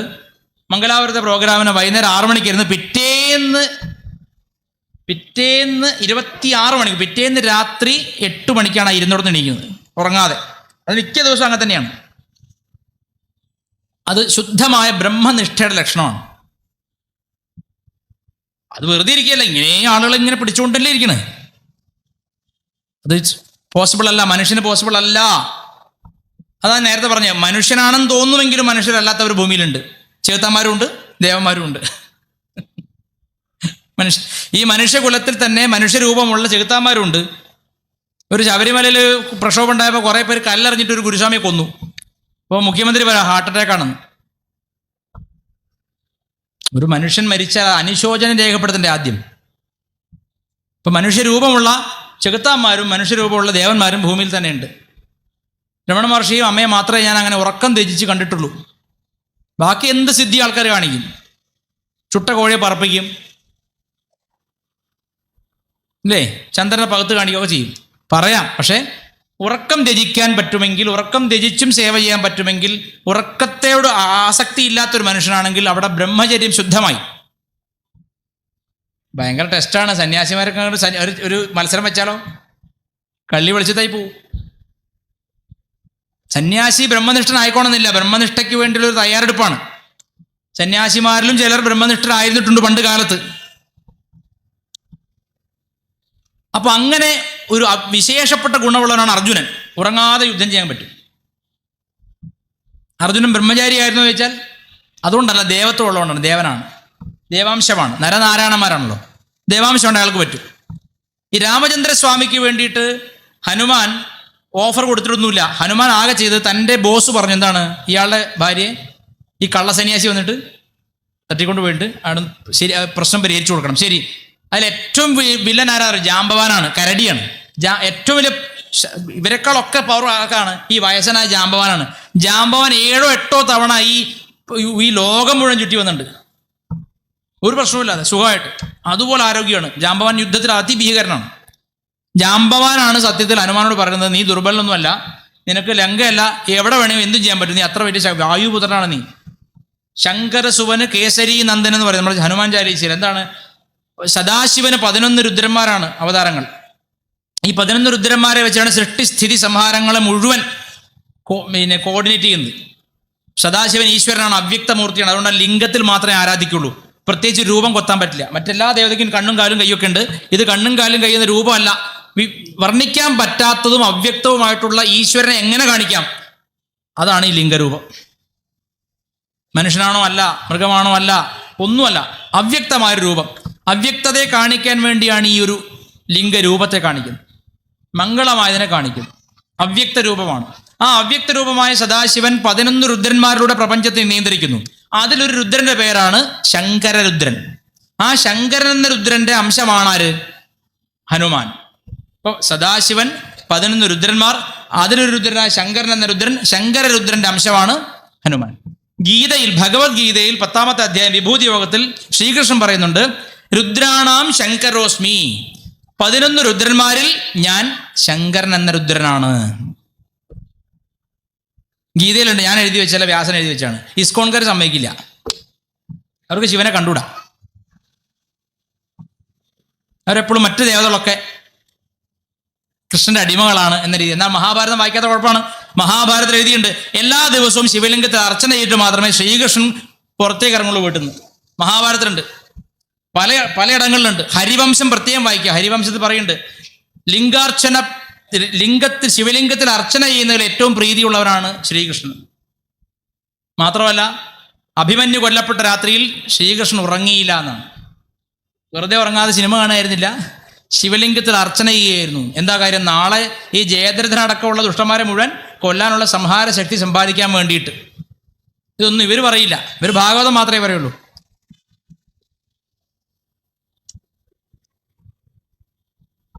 ഇപ്പൊ ഈ നിമിഷം ഇവനെയും ഇവന്റെ കൂട്ടാളികളെയും കൊന്ന് കൊതുകിനെ പോലെ മശകീകൃത രാക്ഷസനാണ്. മശകം എന്ന് പറഞ്ഞാൽ കമ്മ്യൂണിസ്റ്റ് പാർട്ടി ഓഫ് ഇന്ത്യ മശകം എന്ന് കേട്ടിട്ടില്ലേ? മശകം എന്ന് പറഞ്ഞാൽ എന്താ? കൊതുക്, രക്തം ഊറ്റി കുടിക്കുന്ന ജീവി, ഓരോ തുള്ളി ചോരയിൽ നിന്നും തടി കൂടുന്ന ജീവി. ആ ജീവി പോലെ കൊതുകിനെ എങ്ങനെ, നെഞ്ചത്ത് കടിച്ച കൊതുകിനെ നെഞ്ചത്ത് വെച്ച് തന്നെ അടിക്കുക. അതുപോലെ അടിച്ച് കൊന്നിട്ട് ഞാൻ ദേവിയെയും കൊണ്ട് പറക്കാം, കാണണമെന്ന് ചോദിച്ചു. ആരോട്? സീതാദേവിയോട്. സീതാദേവി പറഞ്ഞു, നിനക്കതിനൊക്കെ കഴിയും, അതിൻ്റെ അപ്പുറവും കഴിയും, എനിക്ക് മനസ്സിലായി. പക്ഷേ രാമചന്ദ്രസ്വാമിയുടെ ഭാര്യയാണ് ഞാൻ, എന്നെ ഒരു കുരങ്ങൻ തട്ടിക്കൊണ്ട് പോയിരുന്ന ആൾക്കാർ പറയുള്ളൂ.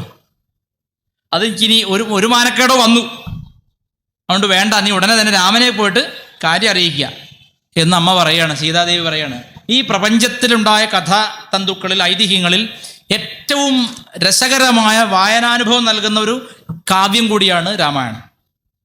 എന്താ വെച്ചാൽ, സീതാദേവി പ്രഥമയിലെ ചന്ദ്രനെ പോലെ ഇരുന്നു എന്നാ പറയുന്നത് വാൽമീകി.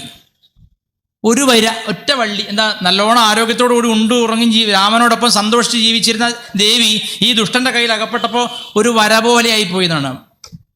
കാളിദാസൻ പലയിടത്തും എഴുതിയിട്ടുണ്ട്, എൻ്റെ ഉപമകൾക്കെല്ലാം ഞാൻ കടപ്പെട്ടിരിക്കുന്നത് വാൽമീകി മഹർഷിയോടാണെന്നാണ്. ഉപമ കാളിദാസസ്യ നമ്മൾ പറയും, ഉപമകളുടെ മിടുക്കനാണ് കാളിദാസൻ. ആ കാളിദാസൻ പോലും തൻ്റെ ഓതോറിറ്റേറ്റീവ് ടെക്സ്റ്റായിട്ട് കാണുന്ന എന്തിനെയാണ്? രാമായണത്തെയാണ്. ഇപ്പം രാമായണം ഒരു കാവ്യം എന്ന നിലയ്ക്ക് മാത്രം, സാഹിത്യമായിട്ട് മാത്രം പഠിച്ചാലും ഏറ്റവും ഉത്തമമായ സംസ്കൃത കാവ്യമാണ്. ഒരു സംശയമില്ലാണ്ട് പറയാൻ പറ്റും. ശ്രീ ഒറബിന്ദോ എനിക്ക് തോന്നുന്നു ഈ ലോകത്ത് ജീവിച്ചിരുന്ന മഹാമനീഷികളുടെ ഗണത്തിൽപ്പെട്ട ആളാണ്. Super intelligent. ശ്രീ ഒറബിന്ദോ ഒക്കെ വായിക്കുന്ന ആളുകൾ ഇപ്പോൾ ഇല്ല, അത് അന്യം നിന്നുപോയി. വളരെ 1 കോടി മനുഷ്യരിൽ 10 പേര് വായിച്ചാലായി. നമ്മുടെ രാഷ്ട്രീയത്തിൻ്റെ പ്രശ്നം, ബ്രിട്ടീഷുകാരുടെ കാലും ചെരുപ്പൊക്കെ പിടിച്ചു കൊടുത്താൽ അന്ന് കാലത്ത് സർ പട്ടം കിട്ടുമായിരുന്നു, നൈറ്റ്ഹുഡ്. സർ രവീന്ദ്രനാഥ് ടാഗോർ എന്നൊരാളുണ്ടായിരുന്നു, അറിയാം. 1ാം തരം രാഷ്ട്രീയക്കാരനാണ്. ഗീതാഞ്ജലി അപാര കവിതയാണ്. അപ്പോഴാണ് എന്നോടൊരാൾ പറഞ്ഞു, ഒരാളല്ല, എൻ്റെ ഒരു പ്രൊഫസർ പറഞ്ഞു, നീയേ സാവിത്രി വായിക്കുമെന്ന് പറഞ്ഞു. സാവിത്രി പറഞ്ഞാൽ ഒറബിന്ദോ മഹർഷി എഴുതിയിട്ടുള്ള മഹാകാവ്യമാണ് സാവിത്രി. അപ്പം ഞാൻ മെല്ലെ കടിച്ചു പിടിച്ച് ഓക്സ്ഫോർഡ് ഡിക്ഷണറിയൊക്കെ എടുത്ത്, നല്ല ഇംഗ്ലീഷാണ് അദ്ദേഹത്തിൻ്റെ, ഓക്സ്ഫോർഡ് ഡിക്ഷണറിയൊക്കെ എടുത്ത് തപ്പിപ്പിടിച്ച് സാവിത്രി വായിച്ചു കഴിഞ്ഞപ്പോൾ രവീന്ദ്രനാഥ് ടാഗോറിൻ്റെ ഗീതാഞ്ജലി ഒന്നിനും കൊള്ളില്ലെന്ന് മനസ്സിലായി. പക്ഷെ ആർക്കാണ് പേരും പ്രശസ്തിയും? ഇതാണ് ലോകം ഗുണം കാണുന്നില്ല. ഒച്ച പടയപ്പ ഒച്ച ഉണ്ടായാൽ അത് കാണും ലോകം, ഗുണം അന്വേഷിക്കുന്നില്ല. അവിടെയാണ് രാമൻ ഈ വാൽമീകിയോട് നാരദൻ ചോദിക്കുന്നത്, ഗുണവാൻ കശ്ച വീര്യവാൻ. ഈ യഥാർത്ഥ ഗുണങ്ങളുള്ള ആളെ കാണിക്കുന്നവർ. I don't want a popular person, I want a person with absolute values. ഗുണങ്ങളുള്ള ആളെ കാണണം, കേവലമായ മൂല്യങ്ങൾ. വീര്യവാൻ, ധർമ്മജ്ഞൻ, കൃതജ്ഞൻ, നന്ദിയുള്ളവൻ. ധർമ്മജ്ഞശ്ച കൃതജ്ഞശ്ച സത്യവാക്യോ ദൃഢവ്രത. സത്യവാക്യം എന്ന് പറഞ്ഞാൽ സത്യം മാത്രം പറയുന്നതല്ല, പറയുന്നത് സത്യമായി തീരുകയും ചെയ്യും. ബ്രഹ്മചര്യം 12 വർഷം പാലിക്കുകയും സത്യം മാത്രം പറഞ്ഞ് ശീലിക്കുകയും ചെയ്താൽ ആ വ്യക്തി പറയുന്നതും സത്യമായി തീരും. അങ്ങനെയാണ് അവധൂതന്മാരുടെ ഒന്നും പോയിട്ട് പ്രകോപിപ്പിക്കരുത് പറയണത്. അവരെന്തെങ്കിലും പറഞ്ഞാൽ നടക്കും. അവർ കാരണം ബ്രഹ്മചര്യം കൊണ്ട് അമൃതനാടി ഉണ്ടായി എന്നാണ്.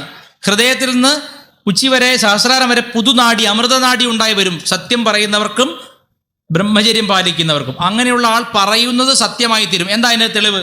വിവേകാനന്ദ സ്വാമികൾ പറഞ്ഞു, for the coming 50 years you do not have any other deity other than your motherland. You worship her and make her free from the clutches of the British എന്ന് പറഞ്ഞു.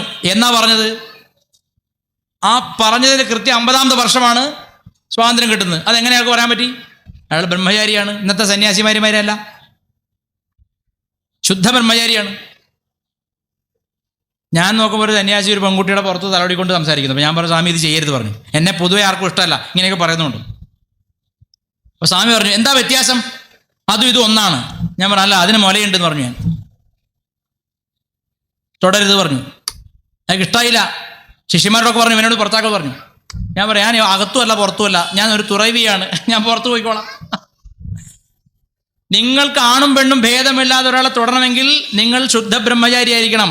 അപ്പോൾ നിങ്ങൾ കുഷ്ഠരോഗിയും പിടിക്കണം, ഇന്ത്യൻ പ്രസിഡന്റ് ഒരുപോലെ കാണണം. അതാണ് നേരത്തെ പറയുന്നത്, വിദ്യാവിനയ സമ്പന്നേ ബ്രാഹ്മണേ ഗവിഹസ്തിനി ശുനീചൈവ സ്വഭാഗേജ. നിങ്ങൾ ആനയിലും നായയിലും നായയെ ചുട്ടു തിന്നുന്ന ചണ്ടാളനിലും. പണ്ടത്തെ ചണ്ടാളന്റെ ഡെഫിനേഷനാണ് ചുട്ടുതീറ്റ. ഇന്ന് എല്ലാവരും ചണ്ടാളന്മാരല്ലേ?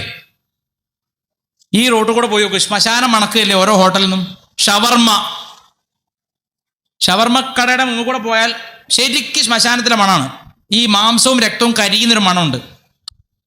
അത് അടിക്കാറില്ലേ?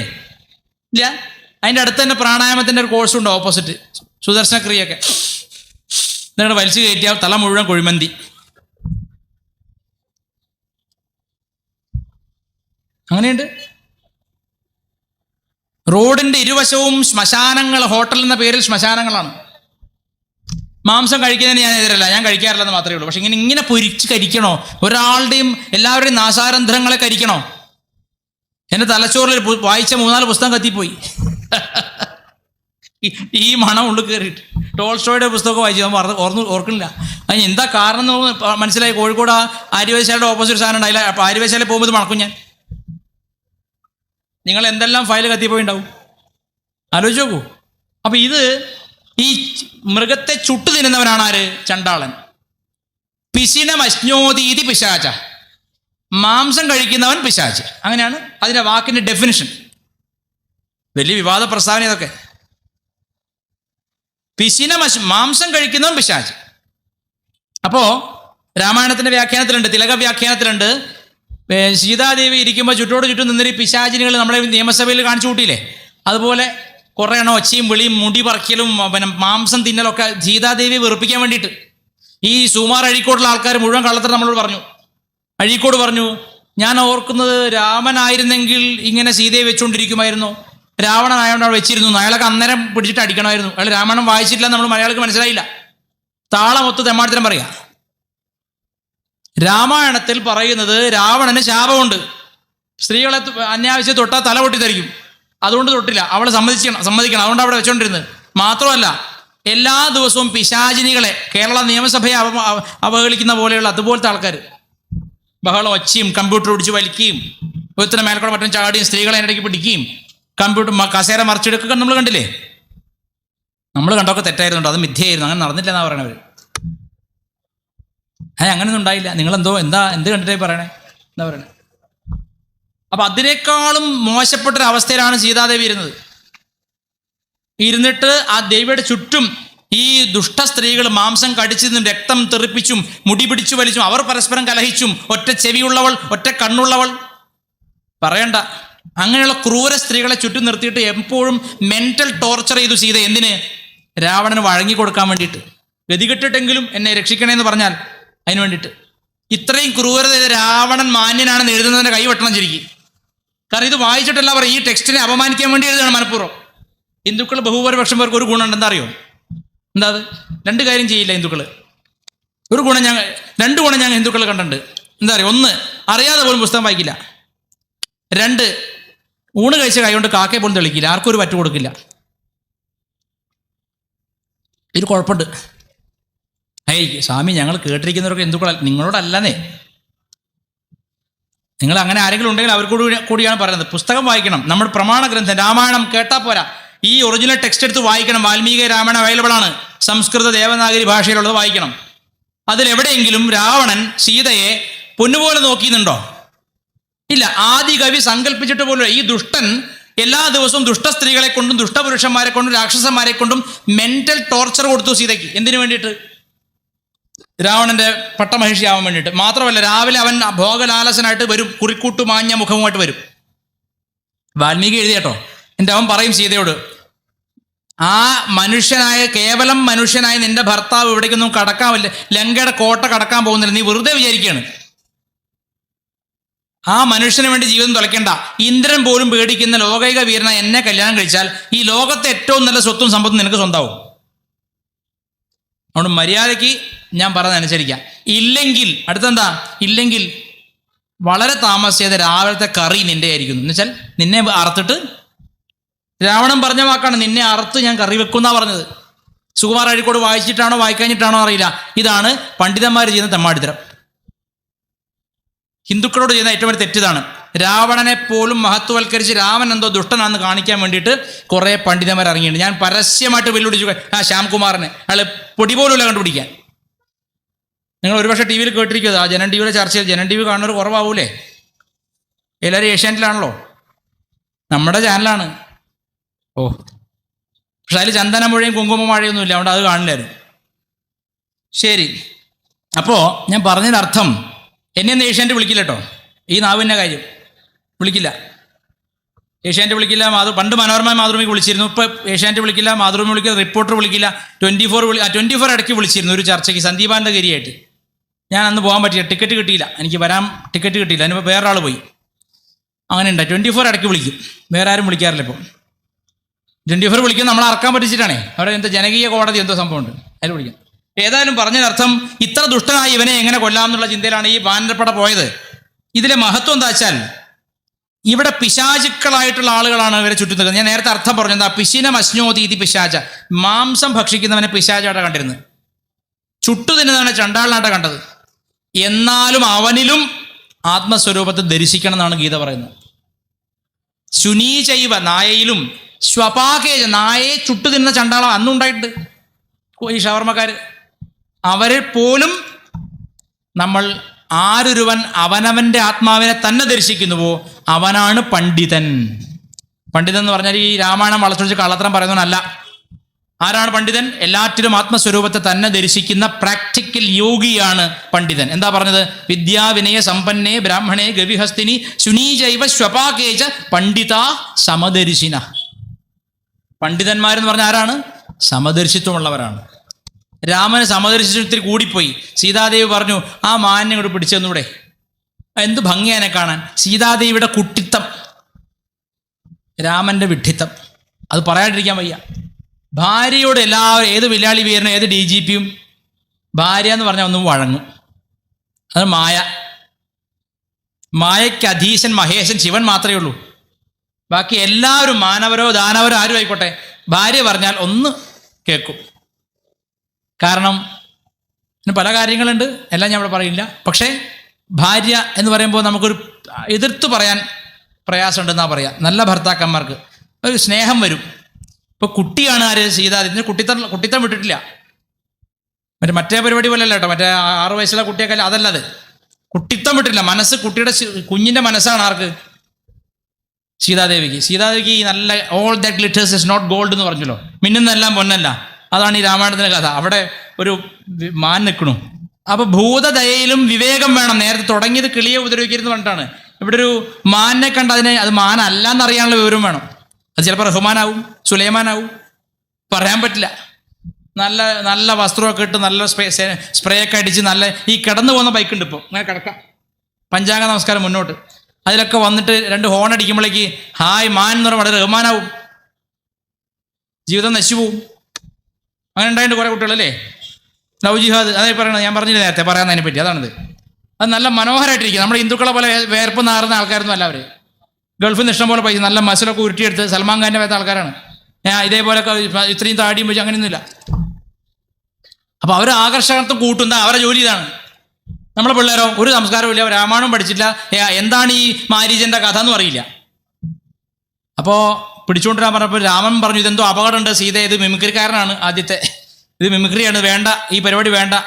സീതയ്ക്ക് ഇത് അക്സെപ്റ്റബിൾ ആയില്ല. പോത്തീസ് കയറിയ സ്ത്രീയുടെ മാതിരി എന്തും കിട്ടിയേ പറ്റുന്നായി, അതന്നെ വേണം, ചടായി, നിവൃത്തിയില്ല. അപ്പോൾ രാവൻ പോയി. അപ്പോൾ രാവൺ ഇത് അപകടം അറിയുന്നതിനോട് എന്ത് പറഞ്ഞു വെച്ചാൽ ലക്ഷ്മണനോട് പറഞ്ഞു, അവിടെ നിന്നോളൂ, സീതയെ കാക്കണം, എന്ത് വന്നാലും വിട്ടു വരരുത് പറഞ്ഞു. രാമൻ പോയിട്ട് ഇവൻ അമ്പ് കൊള്ളുന്നതിന് മുമ്പ് ഓടി ഓടി പോവാണ് ആര്? മാരീചൻ. അവസാനം അവൻ കരഞ്ഞു, മിമിക്രിക്കാരൻ ആദ്യത്തെ, രാമന്റെ ശബ്ദത്തിൽ, ഹാ സീതേ ഹേ ലക്ഷ്മണ എന്ന് കരഞ്ഞു, എന്തോ വീണതുപോലെ ആ രാമന്റെ ശബ്ദത്തിൽ. ലക്ഷ്മണൻ മനസ്സിലായിരുന്നു കള്ളത്തരാന്ന്. സീതയ്ക്ക് പൊറുതിയില്ല. അത് മനസ്സ് ചഞ്ചലം ഹി മനഃകൃഷ്ണ, മനസ്സ് ചഞ്ചലാണെന്ന് പറയില്ല അർജുനൻ. അതുപോലെ സീതയ്ക്ക് മനസ്സ് ചഞ്ചലപ്പെട്ടു. സീത ലക്ഷ്മണനോട് കടുവാക്യം പറഞ്ഞു. എന്താ പറഞ്ഞു? നീ ഇത് പോവാത്തതിന് എന്തോ ഒരു ഗൂഢോദ്ദേശം ഉണ്ടെന്ന് വരെ പറഞ്ഞു. അതിന് ഇഷ്ടംപോലെ കിട്ടി. പിശാച സ്ത്രീകൾ കേരള നിയമസഭയിലേക്കാണ് ഉണ്ടാക്കിയത്. ഒരു വാക്യം ലക്ഷ്മണനോട് പറഞ്ഞതിന് 1000 കടുവാക്യാണ് സീത കേൾക്കേണ്ടി വന്നത്. മാത്രമല്ല ഒരു തെറ്റായ ആഗ്രഹം മുളച്ചതിൻ്റെ പേരിൽ ഏറ്റവും വലിയ കെണിയിലായി പോയി വീണത്. 127 Days എന്ന് പറഞ്ഞൊരു സിനിമയുണ്ട്, കണ്ടിട്ടുണ്ടോ? അത് ഇംഗ്ലീഷ് പടം കണ്ടിട്ടുണ്ടോ? ചെറുപ്പക്കാരൻ കണ്ടോ? ഇല്ല, സൂപ്പർ പടമാണ്. എന്താ വെച്ചാൽ ഒരു കുട്ടി ഇങ്ങനെ മൗണ്ടനേറിയാണ്, മല കയറി പോണ കുട്ടിയാണ്. അപ്പോൾ അയാൾ വീട്ടിൽ അമ്മ വിളിച്ചാലൊക്കെ ഫോൺ എടുക്കല്ലേ. അപ്പോൾ കുട്ടികൾ അങ്ങനെയാണല്ലോ, അമ്മ വിളിച്ചപ്പോൾ എടുക്കണ്ട, ഫ്രണ്ട്സ് വിളിച്ചാൽ ഷാടി എടുക്കും, അമ്മ വിളിച്ചാൽ ഫോൺ എടുക്കണ്ട, അങ്ങനെയൊക്കെ ഇങ്ങനെ ഓടി നടക്കുന്ന ഒരു ഹാപ്പി ഗോ ലക്കിയാണ്. ഒരു ദിവസം അവൻ ഇങ്ങനെ ഒരു ക്ലിഫ് കാണാൻ പോയപ്പോൾ ആ ക്ലിഫിൻ്റെ ഉള്ളിലേക്ക് വീണ് കുടുങ്ങി. അവിടെ കൈ അവിടെ കുടുങ്ങി. ഫോണില്ല, ആരെയും വിളിക്കാൻ പറ്റില്ല, സ്വന്തം കൈ ചൈന കത്തി കൊണ്ട് മുറിച്ച് കളഞ്ഞു. അത് നടന്ന കഥയാണ് ഒരാളുടെ, ഒരു മൗണ്ടനിയറുടെ. 127 hours എന്ന് പറ്റാൻ തോന്നുന്നു. 127 hours. നമ്മുടെ AR റഹ്മാനാണ് എൻ്റെ മ്യൂസിക് ചെയ്തിരിക്കുന്നത്. ആ പടത്തിൽ കാണിക്കുന്ന പോലെ സീത എല്ലാം ആലോചിച്ചു. പറഞ്ഞ വാക്കുകൾ, രാമനോട് പറഞ്ഞ വാക്കുകൾ, ലക്ഷ്മണോട് പറഞ്ഞ വാക്കുകൾ, അറിയാതെ തെറ്റ് ചെയ്തു പോയത്, ആഗ്രഹത്തിൻ്റെ ചെറിയൊരു തെറ്റായ ആഗ്രഹത്തിൻ്റെ പേരിൽ ജീവിതം കുടുങ്ങിപ്പോയല്ലോ എന്നുള്ള പേടിയായി. കൈ കുടുങ്ങിപ്പോയി ആ ചെക്കന്. ആ പടം കാണണം. 127 hours. സ്വന്തം കൈ മുറിച്ചിട്ടാണ് അവൻ താഴെ വെള്ളത്തിലേക്ക് വീഴുന്നത്. ആ പടം ഒന്ന് കാണണം. അയാൾ ഇപ്പോഴും ജീവിച്ചിരിക്കുന്നുണ്ടെന്ന് തോന്നുന്നു ആ വ്യക്തി. അപ്പോൾ പറഞ്ഞതിനർത്ഥം നമ്മളെ തെറ്റായ ഒരു ഡിസിഷൻ, ഒരു തെറ്റായ ഒരു ചിന്ത, തെറ്റായ ഒരു ആഗ്രഹത്തിൽ ഒരു പക്ഷെ ജീവിതം തന്നെ അസ്തമിച്ച് പോയേക്കാം എന്നൊരു പാഠം കൂടി അതിലുണ്ട്. എത്തിപ്പെടുന്ന ഏറ്റവും അപകടത്തിലായിരിക്കും. നല്ല സുന്ദരനായ പയ്യൻ, എന്താ പേര്? റിയാസ് ഖാൻ. ശരി, ഞാൻ കൂടെ വരാൻ ചേട്ടാ. ചേട്ടാ വിളിക്കാം, ഇക്കാക്ക. പിന്നെ കുടുങ്ങി. അവൻ 6 ഭാര്യ വേറെ ഉണ്ടാവും. ഇത് 7ാമത്തെ ആവും. കോഴിക്കോട് ബ്രാഞ്ചിലേക്കാവും വിടുന്നത്. എല്ലാ ജില്ലയിലും ബ്രാഞ്ച് ഉണ്ടാവേ. അപ്പോൾ ശ്രദ്ധിക്കണം, കുട്ടികളതൊക്കെ വായിക്കണം. അപ്പോൾ ഇതൊക്കെ പറഞ്ഞു കൊടുക്കും. ഇങ്ങനെ പറഞ്ഞാലേ മനസ്സിലാവുള്ളൂ. ഏതോ രാമൻ്റെ ഏതോ സീതയുടെയും കഥയല്ല, ഇന്ന് നാട്ടിൽ നടക്കുന്ന കാര്യം പറയണം. ഈ ഇതിൻ്റെ ഉത്തരഭാഗമുണ്ട്. ലങ്കയിൽ നിന്നെല്ലാം വെന്നു ജയിച്ചു, രാവണൻ കൊല്ലപ്പെട്ടു, എല്ലാ അസുരപ്പടകളെയും കൊല്ലപ്പെട്ടു, വീണ്ടെടുത്തു. അപ്പോൾ എല്ലാവർക്കും ഒരു ആഗ്രഹം എന്താണ്? സീതാദേവി ഒന്ന് കാണണം. ഹനുമാൻ മാത്രമേ ആ കൂട്ടത്തിൽ സീതയെ കണ്ടിട്ടുള്ളൂ. അവർക്കുണ്ടാവില്ല. കാരണം അവരിൽ എത്രയോ വാനരന്മാരെ ചവിട്ടി, കുംഭകർണനൊക്കെ ചവിട്ടി കൊന്ന വാനരന്മാരെ കണക്കില്ല. ഈ മണ്ണിനടി പോയ മനുഷ്യന്മാരെ വരെ കണക്കില്ലായിരുന്നു. കുംഭകർണനൊക്കെ ഭയങ്കര വലുപ്പമുള്ളൊരുത്തനാണ്. അവൻ അസുരന്മാരുടെ പടയുടെ നേതാവ് കൂടിയാണ്. അവൻ എന്ത് ചോദിച്ചാൽ ഈ കുരങ്ങന്മാരൊക്കെ അടിച്ചു കൊല്ലുകയാണ്. അങ്ങനെ എത്രയോ വാനരന്മാരെ നശിപ്പിച്ചവനാണ്. ഇന്ദ്രജിത്ത് കൊന്നു, രാവണൻ തന്നെ കൊന്നു. ആർക്കു വേണ്ടിയാണ് ഞങ്ങളുടെ ആളുകൾ ഇത്രയും ത്യാഗം ചെയ്ത് മരിച്ചതെന്നൊരു കാണാൻ ആഗ്രഹം ഉണ്ടാവില്ലേ? സീതയെ കാണാൻ വേണ്ടിയിട്ട് ആഗ്രഹിച്ചു വരും. അത് ഒരു ഉത്തരഭാഗമാണത്. അതായത് ഇപ്പോൾ സീതാദേവി എന്ത് ചെയ്തു? ക്ഷീണിച്ച അവശയാണല്ലോ ഇത്രയും കാലം. അപ്പോൾ രാമനെ കാണുമ്പോൾ ഒരുങ്ങിപ്പോണല്ലോ. ഇപ്പോൾ വിഭീഷൺ രാജ്യഭാരം ഏറ്റെടുത്ത് കഴിഞ്ഞു. വിഭീഷണന്റെ പടയാളികളാണ് ഇപ്പോൾ ലങ്കയിലുള്ളത്. അവർ എന്ത് ചെയ്തു വെച്ചാൽ സീത എഴുന്നള്ളൂന്ന് ഇങ്ങനെ അറിയിപ്പ് വന്നു. അപ്പോൾ സീതാദേവി ആഭരണ വിഭൂഷിച്ചായിട്ട് വരുന്നത്. എന്താ കാരണം? രാമനെ കാണാൻ വരണല്ലോ. രാമനോ എന്നെ പോലെ വൃത്തിയില്ലാണ്ട് മുടിയൊക്കെ അഴിച്ചിട്ട് പിന്നെ ദേഹത്ത് മുറിവൊക്കെ ആയിട്ട് രാമൻ ഇരിക്കുക. രാമനും മറ്റു വാനരന്മാരെല്ലാം മുറിവുണ്ട് എല്ലാവർക്കും. അപ്പോൾ സ്ത്രീക്ക് ഇങ്ങനെ ഒരു ന്യൂനതയുണ്ട് എന്ന് പറയും. ഒരു ഭൂകമ്പം വരുമ്പോഴും ലിപ്സ്റ്റിക് എടുക്കാൻ മറക്കില്ല. അങ്ങനെ ഒരു കുഴപ്പമുണ്ട്. അയ്യോ അതെല്ലാം ഇടിഞ്ഞു പോവാ, എൻ്റെ ലിപ്സ്റ്റിക് അല്ലെങ്കിൽ എൻ്റെ അങ്ങനെ ഒരു ചെറിയ അല്പബുദ്ധിത്വം ഉണ്ടോ എന്ന് പലപ്പോഴും തോന്നിയിട്ടുണ്ട് പല കാര്യങ്ങളിലും. പുരുഷന്മാരങ്ങനെ എങ്ങനെ ഷെഡ്ഡി കാണിച്ചാൽ അങ്ങ് ഓടുക, രക്ഷപ്പെട്ടാൽ ജീവൻ കിട്ടിയ ഭാഗം. നമ്മൾ കോഴിക്കോട് ചൊല്ലുണ്ട് ആരോഗ്യം ഉണ്ടെ പുല്ല് പറിച്ച് ജീവിക്കാന്ന്. സ്ത്രീകൾ അങ്ങനെയല്ല, അപ്പോഴും വളരെ കോഷ്യസ് ആണ് തൻ്റെ ശരീരത്തെ പറ്റി. അങ്ങനെ ഒരു പ്രശ്നം, അതിനാണ് ഇങ്ങനെ മായ എന്ന് വിളിക്കുന്നത്. അപ്പോൾ ഈ സീതാദേവി ഒരുങ്ങി വരുന്നു, പല്ലക്കിൽ വരുന്നു. വിഭീഷണ രാജാവാണ്. വിഭീഷണ പടയാളികൾ എന്താ ചെയ്യണം അറിയോ? ഈ കടലിൻ്റെ തിരമാല പോലെ വാനർപ്പട ഈ സീതയെ ഒരു നോക്ക് കാണാൻ വേണ്ടിയിട്ട് ഇങ്ങനെ മുന്നോട്ട് വരുമ്പോൾ ഇവരെയൊക്കെ ചൂരലുകൊണ്ട് അടിച്ചടിച്ച് ഓടിക്കുകയാണ് പുറകോട്ട്. അപ്പം അതിലൊരു അധർമ്മമില്ലേ? ഈ സീതയുടെ ജീവിതത്തിന് കാരണമായവർ ഇവരുടെ ത്യാഗമാണ്. അവരെ അടിച്ച് പുറകോട്ട് ഓടിക്കുകയാണ്. രാമചന്ദ്രൻ ഇതിൽ അതൃപ്തി ഉണ്ടായി എന്നാണ് പറയുന്നത്. അത് സീതയ്ക്ക് ഒരു ശാപം പോലെ ആയി എന്നും പറയുന്നത്. ഉത്തര രാമായണം നമ്മൾ വിശ്വസിക്കാൻ പറ്റില്ല, പ്രക്ഷിപ്തം ഒരുപാടുണ്ട്. അതിലുള്ള സീതയുടെ വിയോഗത്തിൻ്റെയും സീതയുടെ ദുഃഖത്തിൻ്റെയും പ്രധാന കാരണമായി നമുക്ക് വേണമെങ്കിൽ ഈ വാനരപ്പടയോടുള്ള നന്ദിയില്ലായ്മ, അതാ കൃതജ്ഞനാണ് രാമൻ, അതും പറയാൻ വേണമെങ്കിൽ അങ്ങനെ പറയാം. പക്ഷേ ഉത്തരരാമായണത്തെ പ്രക്ഷിപ്തമായി തള്ളാനാണ് അറിവുള്ളവർ പറഞ്ഞിരിക്കുന്നത്. അതുകൊണ്ട് നമ്മളതിനെ പരാമർശിച്ചത് മാത്രം. ഇതിൽ മറ്റൊരു സാങ്കത്യമുള്ളത്,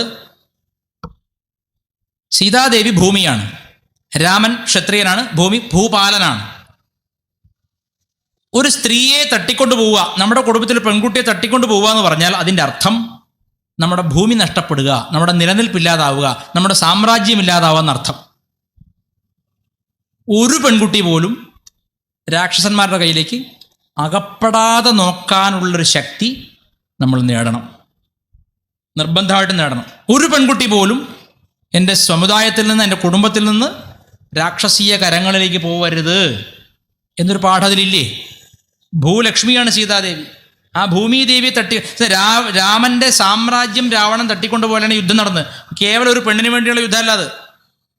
ഒരു രാജാവിൻ്റെ പത്നി തട്ടിക്കൊണ്ടു പോകപ്പെട്ടാൽ ആ രാജ്യം തന്നെ നഷ്ടപ്പെട്ട അവസ്ഥയാണ്. അല്ല, ഭഗ്നാശനായ ഒരു രാജാവ് എന്ന് പറയാൻ പറ്റുമോ? രാമചന്ദ്രസ്വാമിക്ക് സ്വന്തം കൊറോണേഷൻ നാളെ കിരീടധാരണമാണെന്ന് പറഞ്ഞു വെച്ച് ഉറങ്ങിയ രാമൻ എഴുന്നേൽക്കുന്ന എന്ത് വാർത്തയോടു കൂടിയാണ്?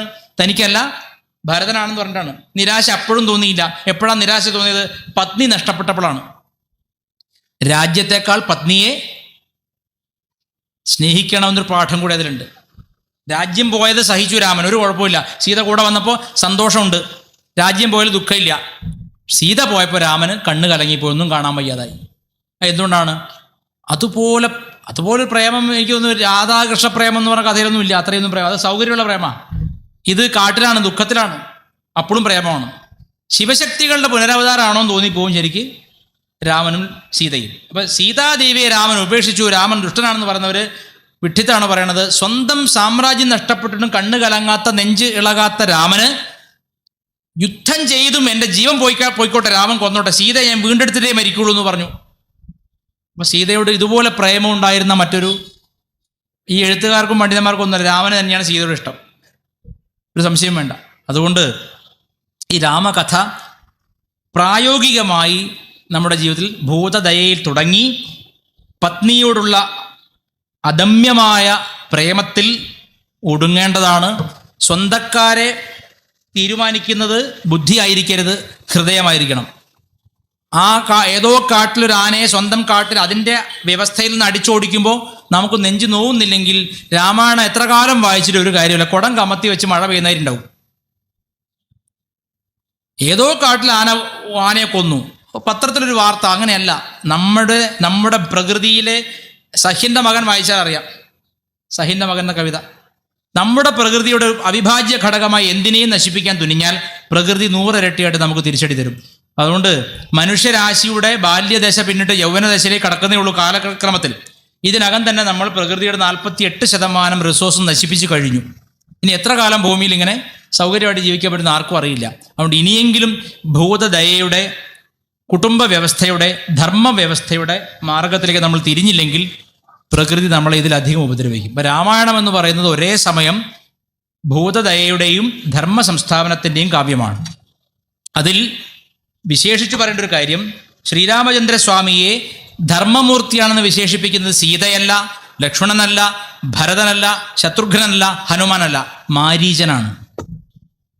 ഇതേ മാരീചൻ രാവണൻ കരാർ കൊടുക്കുകയാണ്, നീ പോയിട്ട് ഈ പണിയെടുക്കാൻ പറയുമ്പോൾ ഒരു വാക്യം പറയണ മാരീചൻ. എന്താണ്? ധർമ്മോ വിഗ്രഹവാൻ രാമ. ധർമ്മം തന്നെ ആൾരൂപം പൂണ്ടവനാണ് ഈ രാമൻ. അവൻ കേവലം ഒരു മനുഷ്യനല്ല, ധർമ്മം തന്നെയാണ്.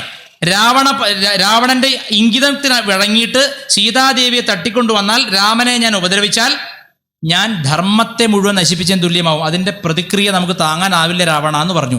അപ്പോൾ രാവണൻ, വ്യാസരാമായണത്തിലുണ്ട് ഈ കാര്യം. രാവണൻ പറയാണ്, എൻ്റെ വാളിന് ആവണ്ടെങ്കിൽ വേഗം പോയിട്ട് പറഞ്ഞ പണിയെടുത്തോളാൻ പറഞ്ഞു. അപ്പോഴും അധർമ്മം ചിന്തിക്കുകയാണ്. മാരീചൻ നമ്മൾ വിചാരിക്കുന്ന അത്ര വൃത്തിയോട്ടനല്ല. എന്താ കാര്യം? മാരീചൻ എന്തറിയാം? രാവണൻ കാണുന്ന രാവൻ വെറും മനുഷ്യനായിട്ടാണ്. എന്നാൽ അങ്ങനെയല്ല, അവൻ ധർമ്മമൂർത്തിയാണ്.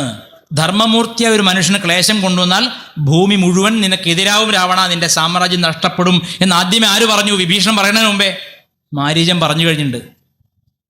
മാരീചന്റെ വാക്യമാണ് ധർമ്മോ വിഗ്രഹവാൻ രാമ. രാമൻ കേവലം മനുഷ്യനല്ല, ധർമ്മമാണ്. ഈ കമ്മ്യൂണിസ്റ്റുകാരെ, കോൺഗ്രസ്സുകാരെ നിങ്ങളോടാ പറയുന്നത്, നിങ്ങൾ രാമനെ ഇപ്പോഴും ദൈവമായിട്ട് അംഗീകരിക്കുന്നില്ല. വേണ്ട, രാമൻ ധർമ്മമൂർത്തിയാണെന്ന് അംഗീകരിച്ചേ പറ്റൂ. ധർമ്മം ആൾരൂപം പൂണ്ടാണ്. അത് ദൈവമാണോ അല്ലയോ എന്ന് എനിക്കറിയില്ല. ധർമ്മം തന്നെ. മനോരമയുടെ പത്രമുത്തശ്ശിയാണല്ലോ. ഇത്ര വൃത്തിയായിട്ടൊരു മുത്തശ്ശി ലോകത്ത് വരെ ഉണ്ടായില്ല കേട്ടോ, അത് വേറെ കാര്യം. പത്രമുത്തശ്ശിയുടെ മേലെ എഴുതി വെച്ചിട്ടുണ്ട്, മനോരമയുടെ താഴെ ധർമ്മോസ്മത് കുലദൈവതം. വായിച്ചിട്ടുണ്ടോ?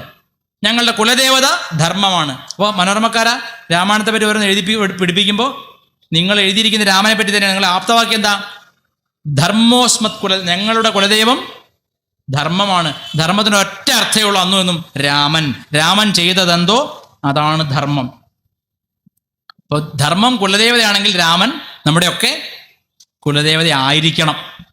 കുലദേവതയെ ആക്രമിക്കാൻ ശ്രമിച്ചാൽ, കുലദേവതയെ തട്ടിയെടുത്താൽ എന്ത് സംഭവിക്കുമോ ആ പതനമാണ് രാവണൻ ഉണ്ടായിരിക്കുന്നത്. അയോധ്യയിൽ ഇപ്പോൾ ഭവ്യമായ ക്ഷേത്രം ഉയർന്നു, പ്രതിഷ്ഠ നടന്നു, ആർക്കും സഹിക്കുന്നില്ല. മുളക് അരച്ച ആസനത്ത് പുരട്ടിയ അവസ്ഥയാണ് പ്രതിപക്ഷ കക്ഷികൾക്ക്. ഈ രാമൻ ഇങ്ങനെ തിരിച്ചു വരുന്ന ആരെങ്കിലും കരുതിയോ? നമ്മുടെ അക്ബർ എന്താ ചങ്ങായുടെ പേര് ബാബർ പിന്നെ ഉണ്ടാക്കി വെച്ചൊരു ബിൽഡിംഗ്, ഇത് പൊട്ടിച്ചിട്ടുണ്ടാക്കിയ ബിൽഡിങ്ങൊക്കെ പൊളിച്ചു കളഞ്ഞവന്മാർ. ഒരു കാര്യം പറയാം, ഒരു ജനത ഒന്നിച്ചൊരാൾക്ക് വേണ്ടി ഉത്തരേന്ത്യയിൽ ഒന്നിക്കണമെങ്കിൽ അത് രാമന് വേണ്ടി മാത്രമാണ്, ദക്ഷിണേന്ത്യയിൽ അത് അയ്യപ്പന് വേണ്ടി മാത്രമാണ്. ഈ രണ്ടിനും കുലദേവതാ സ്ഥാനമുണ്ട് ഭാരതത്തിൽ. ഇത് രണ്ടിനും ഉയർന്ന ധർമ്മമുണ്ട്. 97 TK ഹംസ ഈ കേരള നിയമസഭയിൽ പറഞ്ഞു, AK ആന്റണി പോയിട്ട് അമൃതാനന്ദമയി ദേവിയെ കണ്ടപ്പോൾ അമ്മ ആലിംഗനം ചെയ്ത പത്രത്തിൽ ഫോട്ടോ വന്നപ്പോൾ TK ഹംസ പറഞ്ഞു മമ്മൂട്ടിയും സിൽക്ക് സ്മിതയും പോലെ ഉണ്ടെന്ന്. ഓർമ്മയുണ്ടോ അത്? അപ്പോൾ നമ്മുടെ ലീലാവതി ടീച്ചർ പറഞ്ഞു നാവ് പിഴ പറഞ്ഞാൽ പല്ലിനാണ് ശിക്ഷ എന്ന്. നാടൻ ഭാഷ പറഞ്ഞാൽ അടിച്ച് പല്ല് ഒഴിക്കണമെന്ന്. അത് ടീച്ചറെ പോലെ ആൾക്കാരത് ഇപ്പോൾ ഇല്ല പറയാൻ. ആരാ പറയാ? അപ്പം ആരും പറയാം, പേടിയാ, രാഷ്ട്രീയക്കാരെ മുഴുവൻ പേടിയാ, അവാർഡ് കിട്ടണമെങ്കിൽ സൂചിപ്പിച്ചേ പറ്റുള്ളൂ. അപ്പോൾ ആ സമയത്ത് അമ്മയുടെ ആശ്രമത്തിൽ പല ബ്രഹ്മചാരികളും സന്യാസികളും ഭക്തന്മാരും പറഞ്ഞു, 97 അമ്മയെ നമുക്ക് കേരളം മുഴുവൻ ഒരു ഇളക്കി മറിച്ചൊരു പ്രക്ഷോഭം. അമ്മ പറഞ്ഞു അമ്മയെ പറഞ്ഞാലൊന്നും ഇളകില്ല, അയ്യപ്പനെ പറഞ്ഞാൽ ഇളകിക്കോളും. അന്ന് 97 2018 ആയപ്പോൾ അത് സംഭവിച്ചു. എന്നിട്ടും വോട്ട് ചെയ്യുമ്പോൾ മറന്നു പോകുന്ന അരണകളാണ് ഹിന്ദുക്കൾ. അതാണ് നേരത്തെ പറഞ്ഞത്. നിങ്ങളിപ്പോൾ ചെയ്തത് മാരീചനെ തോൽപ്പിച്ച് രാവണനെ ജയിപ്പിക്കുക ചെയ്ത്. അവിടെ തൊട്ടടുത്തുണ്ടായ ലോക്സഭ ഇലക്ഷൻ ഉണ്ടായ എന്താ? കമ്മ്യൂണിസ്റ്റ് തോറ്റിട്ട് കോൺഗ്രസ് ജയിച്ചു. കോൺഗ്രസ്സാണ് രാവണൻ, ഒരു അംശമില്ല. കമ്മ്യൂണിസ്റ്റ് പാർട്ടി അത്ര ബുദ്ധിയൊന്നുമില്ല, അവർ വേറെ ബുദ്ധികൾ കളിക്കുകയുള്ളൂ, ബുദ്ധിയില്ല. അത് ഉപ്പ് വെച്ച കലം പോലെയായി. പക്ഷെ മറ്റത് അങ്ങനെയല്ല, അതാ വീണ്ടും വീണ്ടും പൊട്ടിമുളച്ച് വരികയാണ്. അപ്പം നമ്മൾ ധർമ്മത്തിനോട് അത്രയും പ്രതിബദ്ധത പുലർത്തിയില്ലെങ്കിൽ ഇടയ്ക്കിടയ്ക്ക് ഈ രാവണന്മാർ തല പൊത്തിക്കൂട്ടി അവർ വെട്ടുചേമ്പ് പോലെയാണ്, അത് മുറിച്ച് കളഞ്ഞാൽ പിന്നെയും വളരും. ദയവ് ഇത് മനസ്സിലാക്കണം ഓരോരുത്തരും. ഞാൻ വെറുതെ പറയല്ല, ഒരു പ്രഭാഷണം നടത്തി എനിക്ക് കൈയടി കിട്ടിയാൽ പോലെ നിങ്ങൾ പ്രാക്ടിക്കലായിട്ട് ചിന്തിക്കണം. ഒരു തവണ ഇനി കോൺഗ്രസ് അധികാരത്തിൽ വന്നാൽ എന്ത് സംഭവിക്കുന്ന ആലോചിച്ച് നോക്കാൻ പോലും പറ്റില്ല. അത്ര അധികം നമ്മളെ അവർ അത്രയും പീഡിപ്പിച്ചിട്ടുണ്ട്. ഈ മുത്തശ്ശന്മാരും മുത്തശ്ശിമാരൊക്കെ അത്രയും പീഡിപ്പിച്ചിട്ടുണ്ട്. എന്താ ചെയ്തിട്ടുള്ളതാ നമുക്ക് ചിന്തിക്കാൻ പറ്റില്ല. ഇപ്പൊ വഖഫ് ബോർഡിന്റെ നിയമം എന്താണ്? അവരോട് ഒന്ന് 2 ദിവസം നിസ്കാരം നടത്തി ഇത് ഞങ്ങളെ ഭൂമി പറഞ്ഞാൽ എഴുതി കൊടുക്കുകയാണ്. അതുപോലെ ഹിന്ദുക്കളെ പീഡിപ്പിച്ച വേറെ ആരും. അത് മാരീചനെ നിങ്ങൾ തോൽപ്പിച്ചു. ആ ശബരിമല സമയം കഴിഞ്ഞിട്ടുണ്ടായിട്ടില്ല 2019 ഇലക്ഷനിൽ മാരീചനെ നിങ്ങൾ തോൽപ്പിച്ചു. പക്ഷെ നിങ്ങൾ രാവണനെ ജയിപ്പിച്ചത്, നിങ്ങൾ രാമനെ ജയിപ്പിച്ചില്ല. ബുദ്ധി വളരെ കുറവാണ് നമ്മുടെ ആൾക്കാർക്ക്. അത് വളരെ ശ്രദ്ധിച്ച് മനസ്സിലാക്കുക. ഇതൊക്കെ കൂടിയതാണ് ഈ രാമായണം. അത് രാജധർമ്മ നീതി അതിലുണ്ട്, പൊളിറ്റിക്സ് അതിലുണ്ട്. അതുകൊണ്ട് അത് പറയുന്നത് അതിൽ പൊളിറ്റിക്സ്, കേവലം മതമല്ലാതെ രാമായണത്തിലും മഹാഭാരതത്തിലും രാജധർമ്മ ഉപദേശമുണ്ട്. അതാണ് ഇതിഹാസം. നമ്മൾ പഠിക്കേണ്ട ചില പാഠങ്ങളുണ്ട്. ആരെ എങ്ങനെ ട്രീറ്റ് ചെയ്യണം, ആർക്ക് എന്ത് ഉപകാരം ചെയ്യണം, എന്ത് ചെയ്യരുത് എന്ന് കൃത്യമായിട്ട് വാൽമീകിയും വ്യാസനും എഴുതി വെച്ചിട്ടുണ്ട്. മൂലകൃതിയൊക്കെ ഈ PDF ആയിട്ട് കിട്ടും, ഡൗൺലോഡ് ചെയ്ത് വായിക്കണം. ചുമ്മാ അതും ഇതും വായിച്ചും കേട്ടിരുന്നാൽ പോലെ മുഴുവൻ വായിക്കണം. രാമായണവും മഹാഭാരതവും വായിക്കണം. അധ്യാത്മ രാമായണം ഭക്തി രസപ്രധാനമാണ്. കേരളത്തിൽ അധ്യാത്മ രാമായണത്തിന് ഇത്ര പ്രസക്തി കിട്ടാൻ കാരണം അതിന്റെ കാവ്യഭംഗി കൊണ്ട് മാത്രമൊന്നുമല്ല, പ്രത്യേകിച്ചൊരു പണി എടുക്കണ്ട.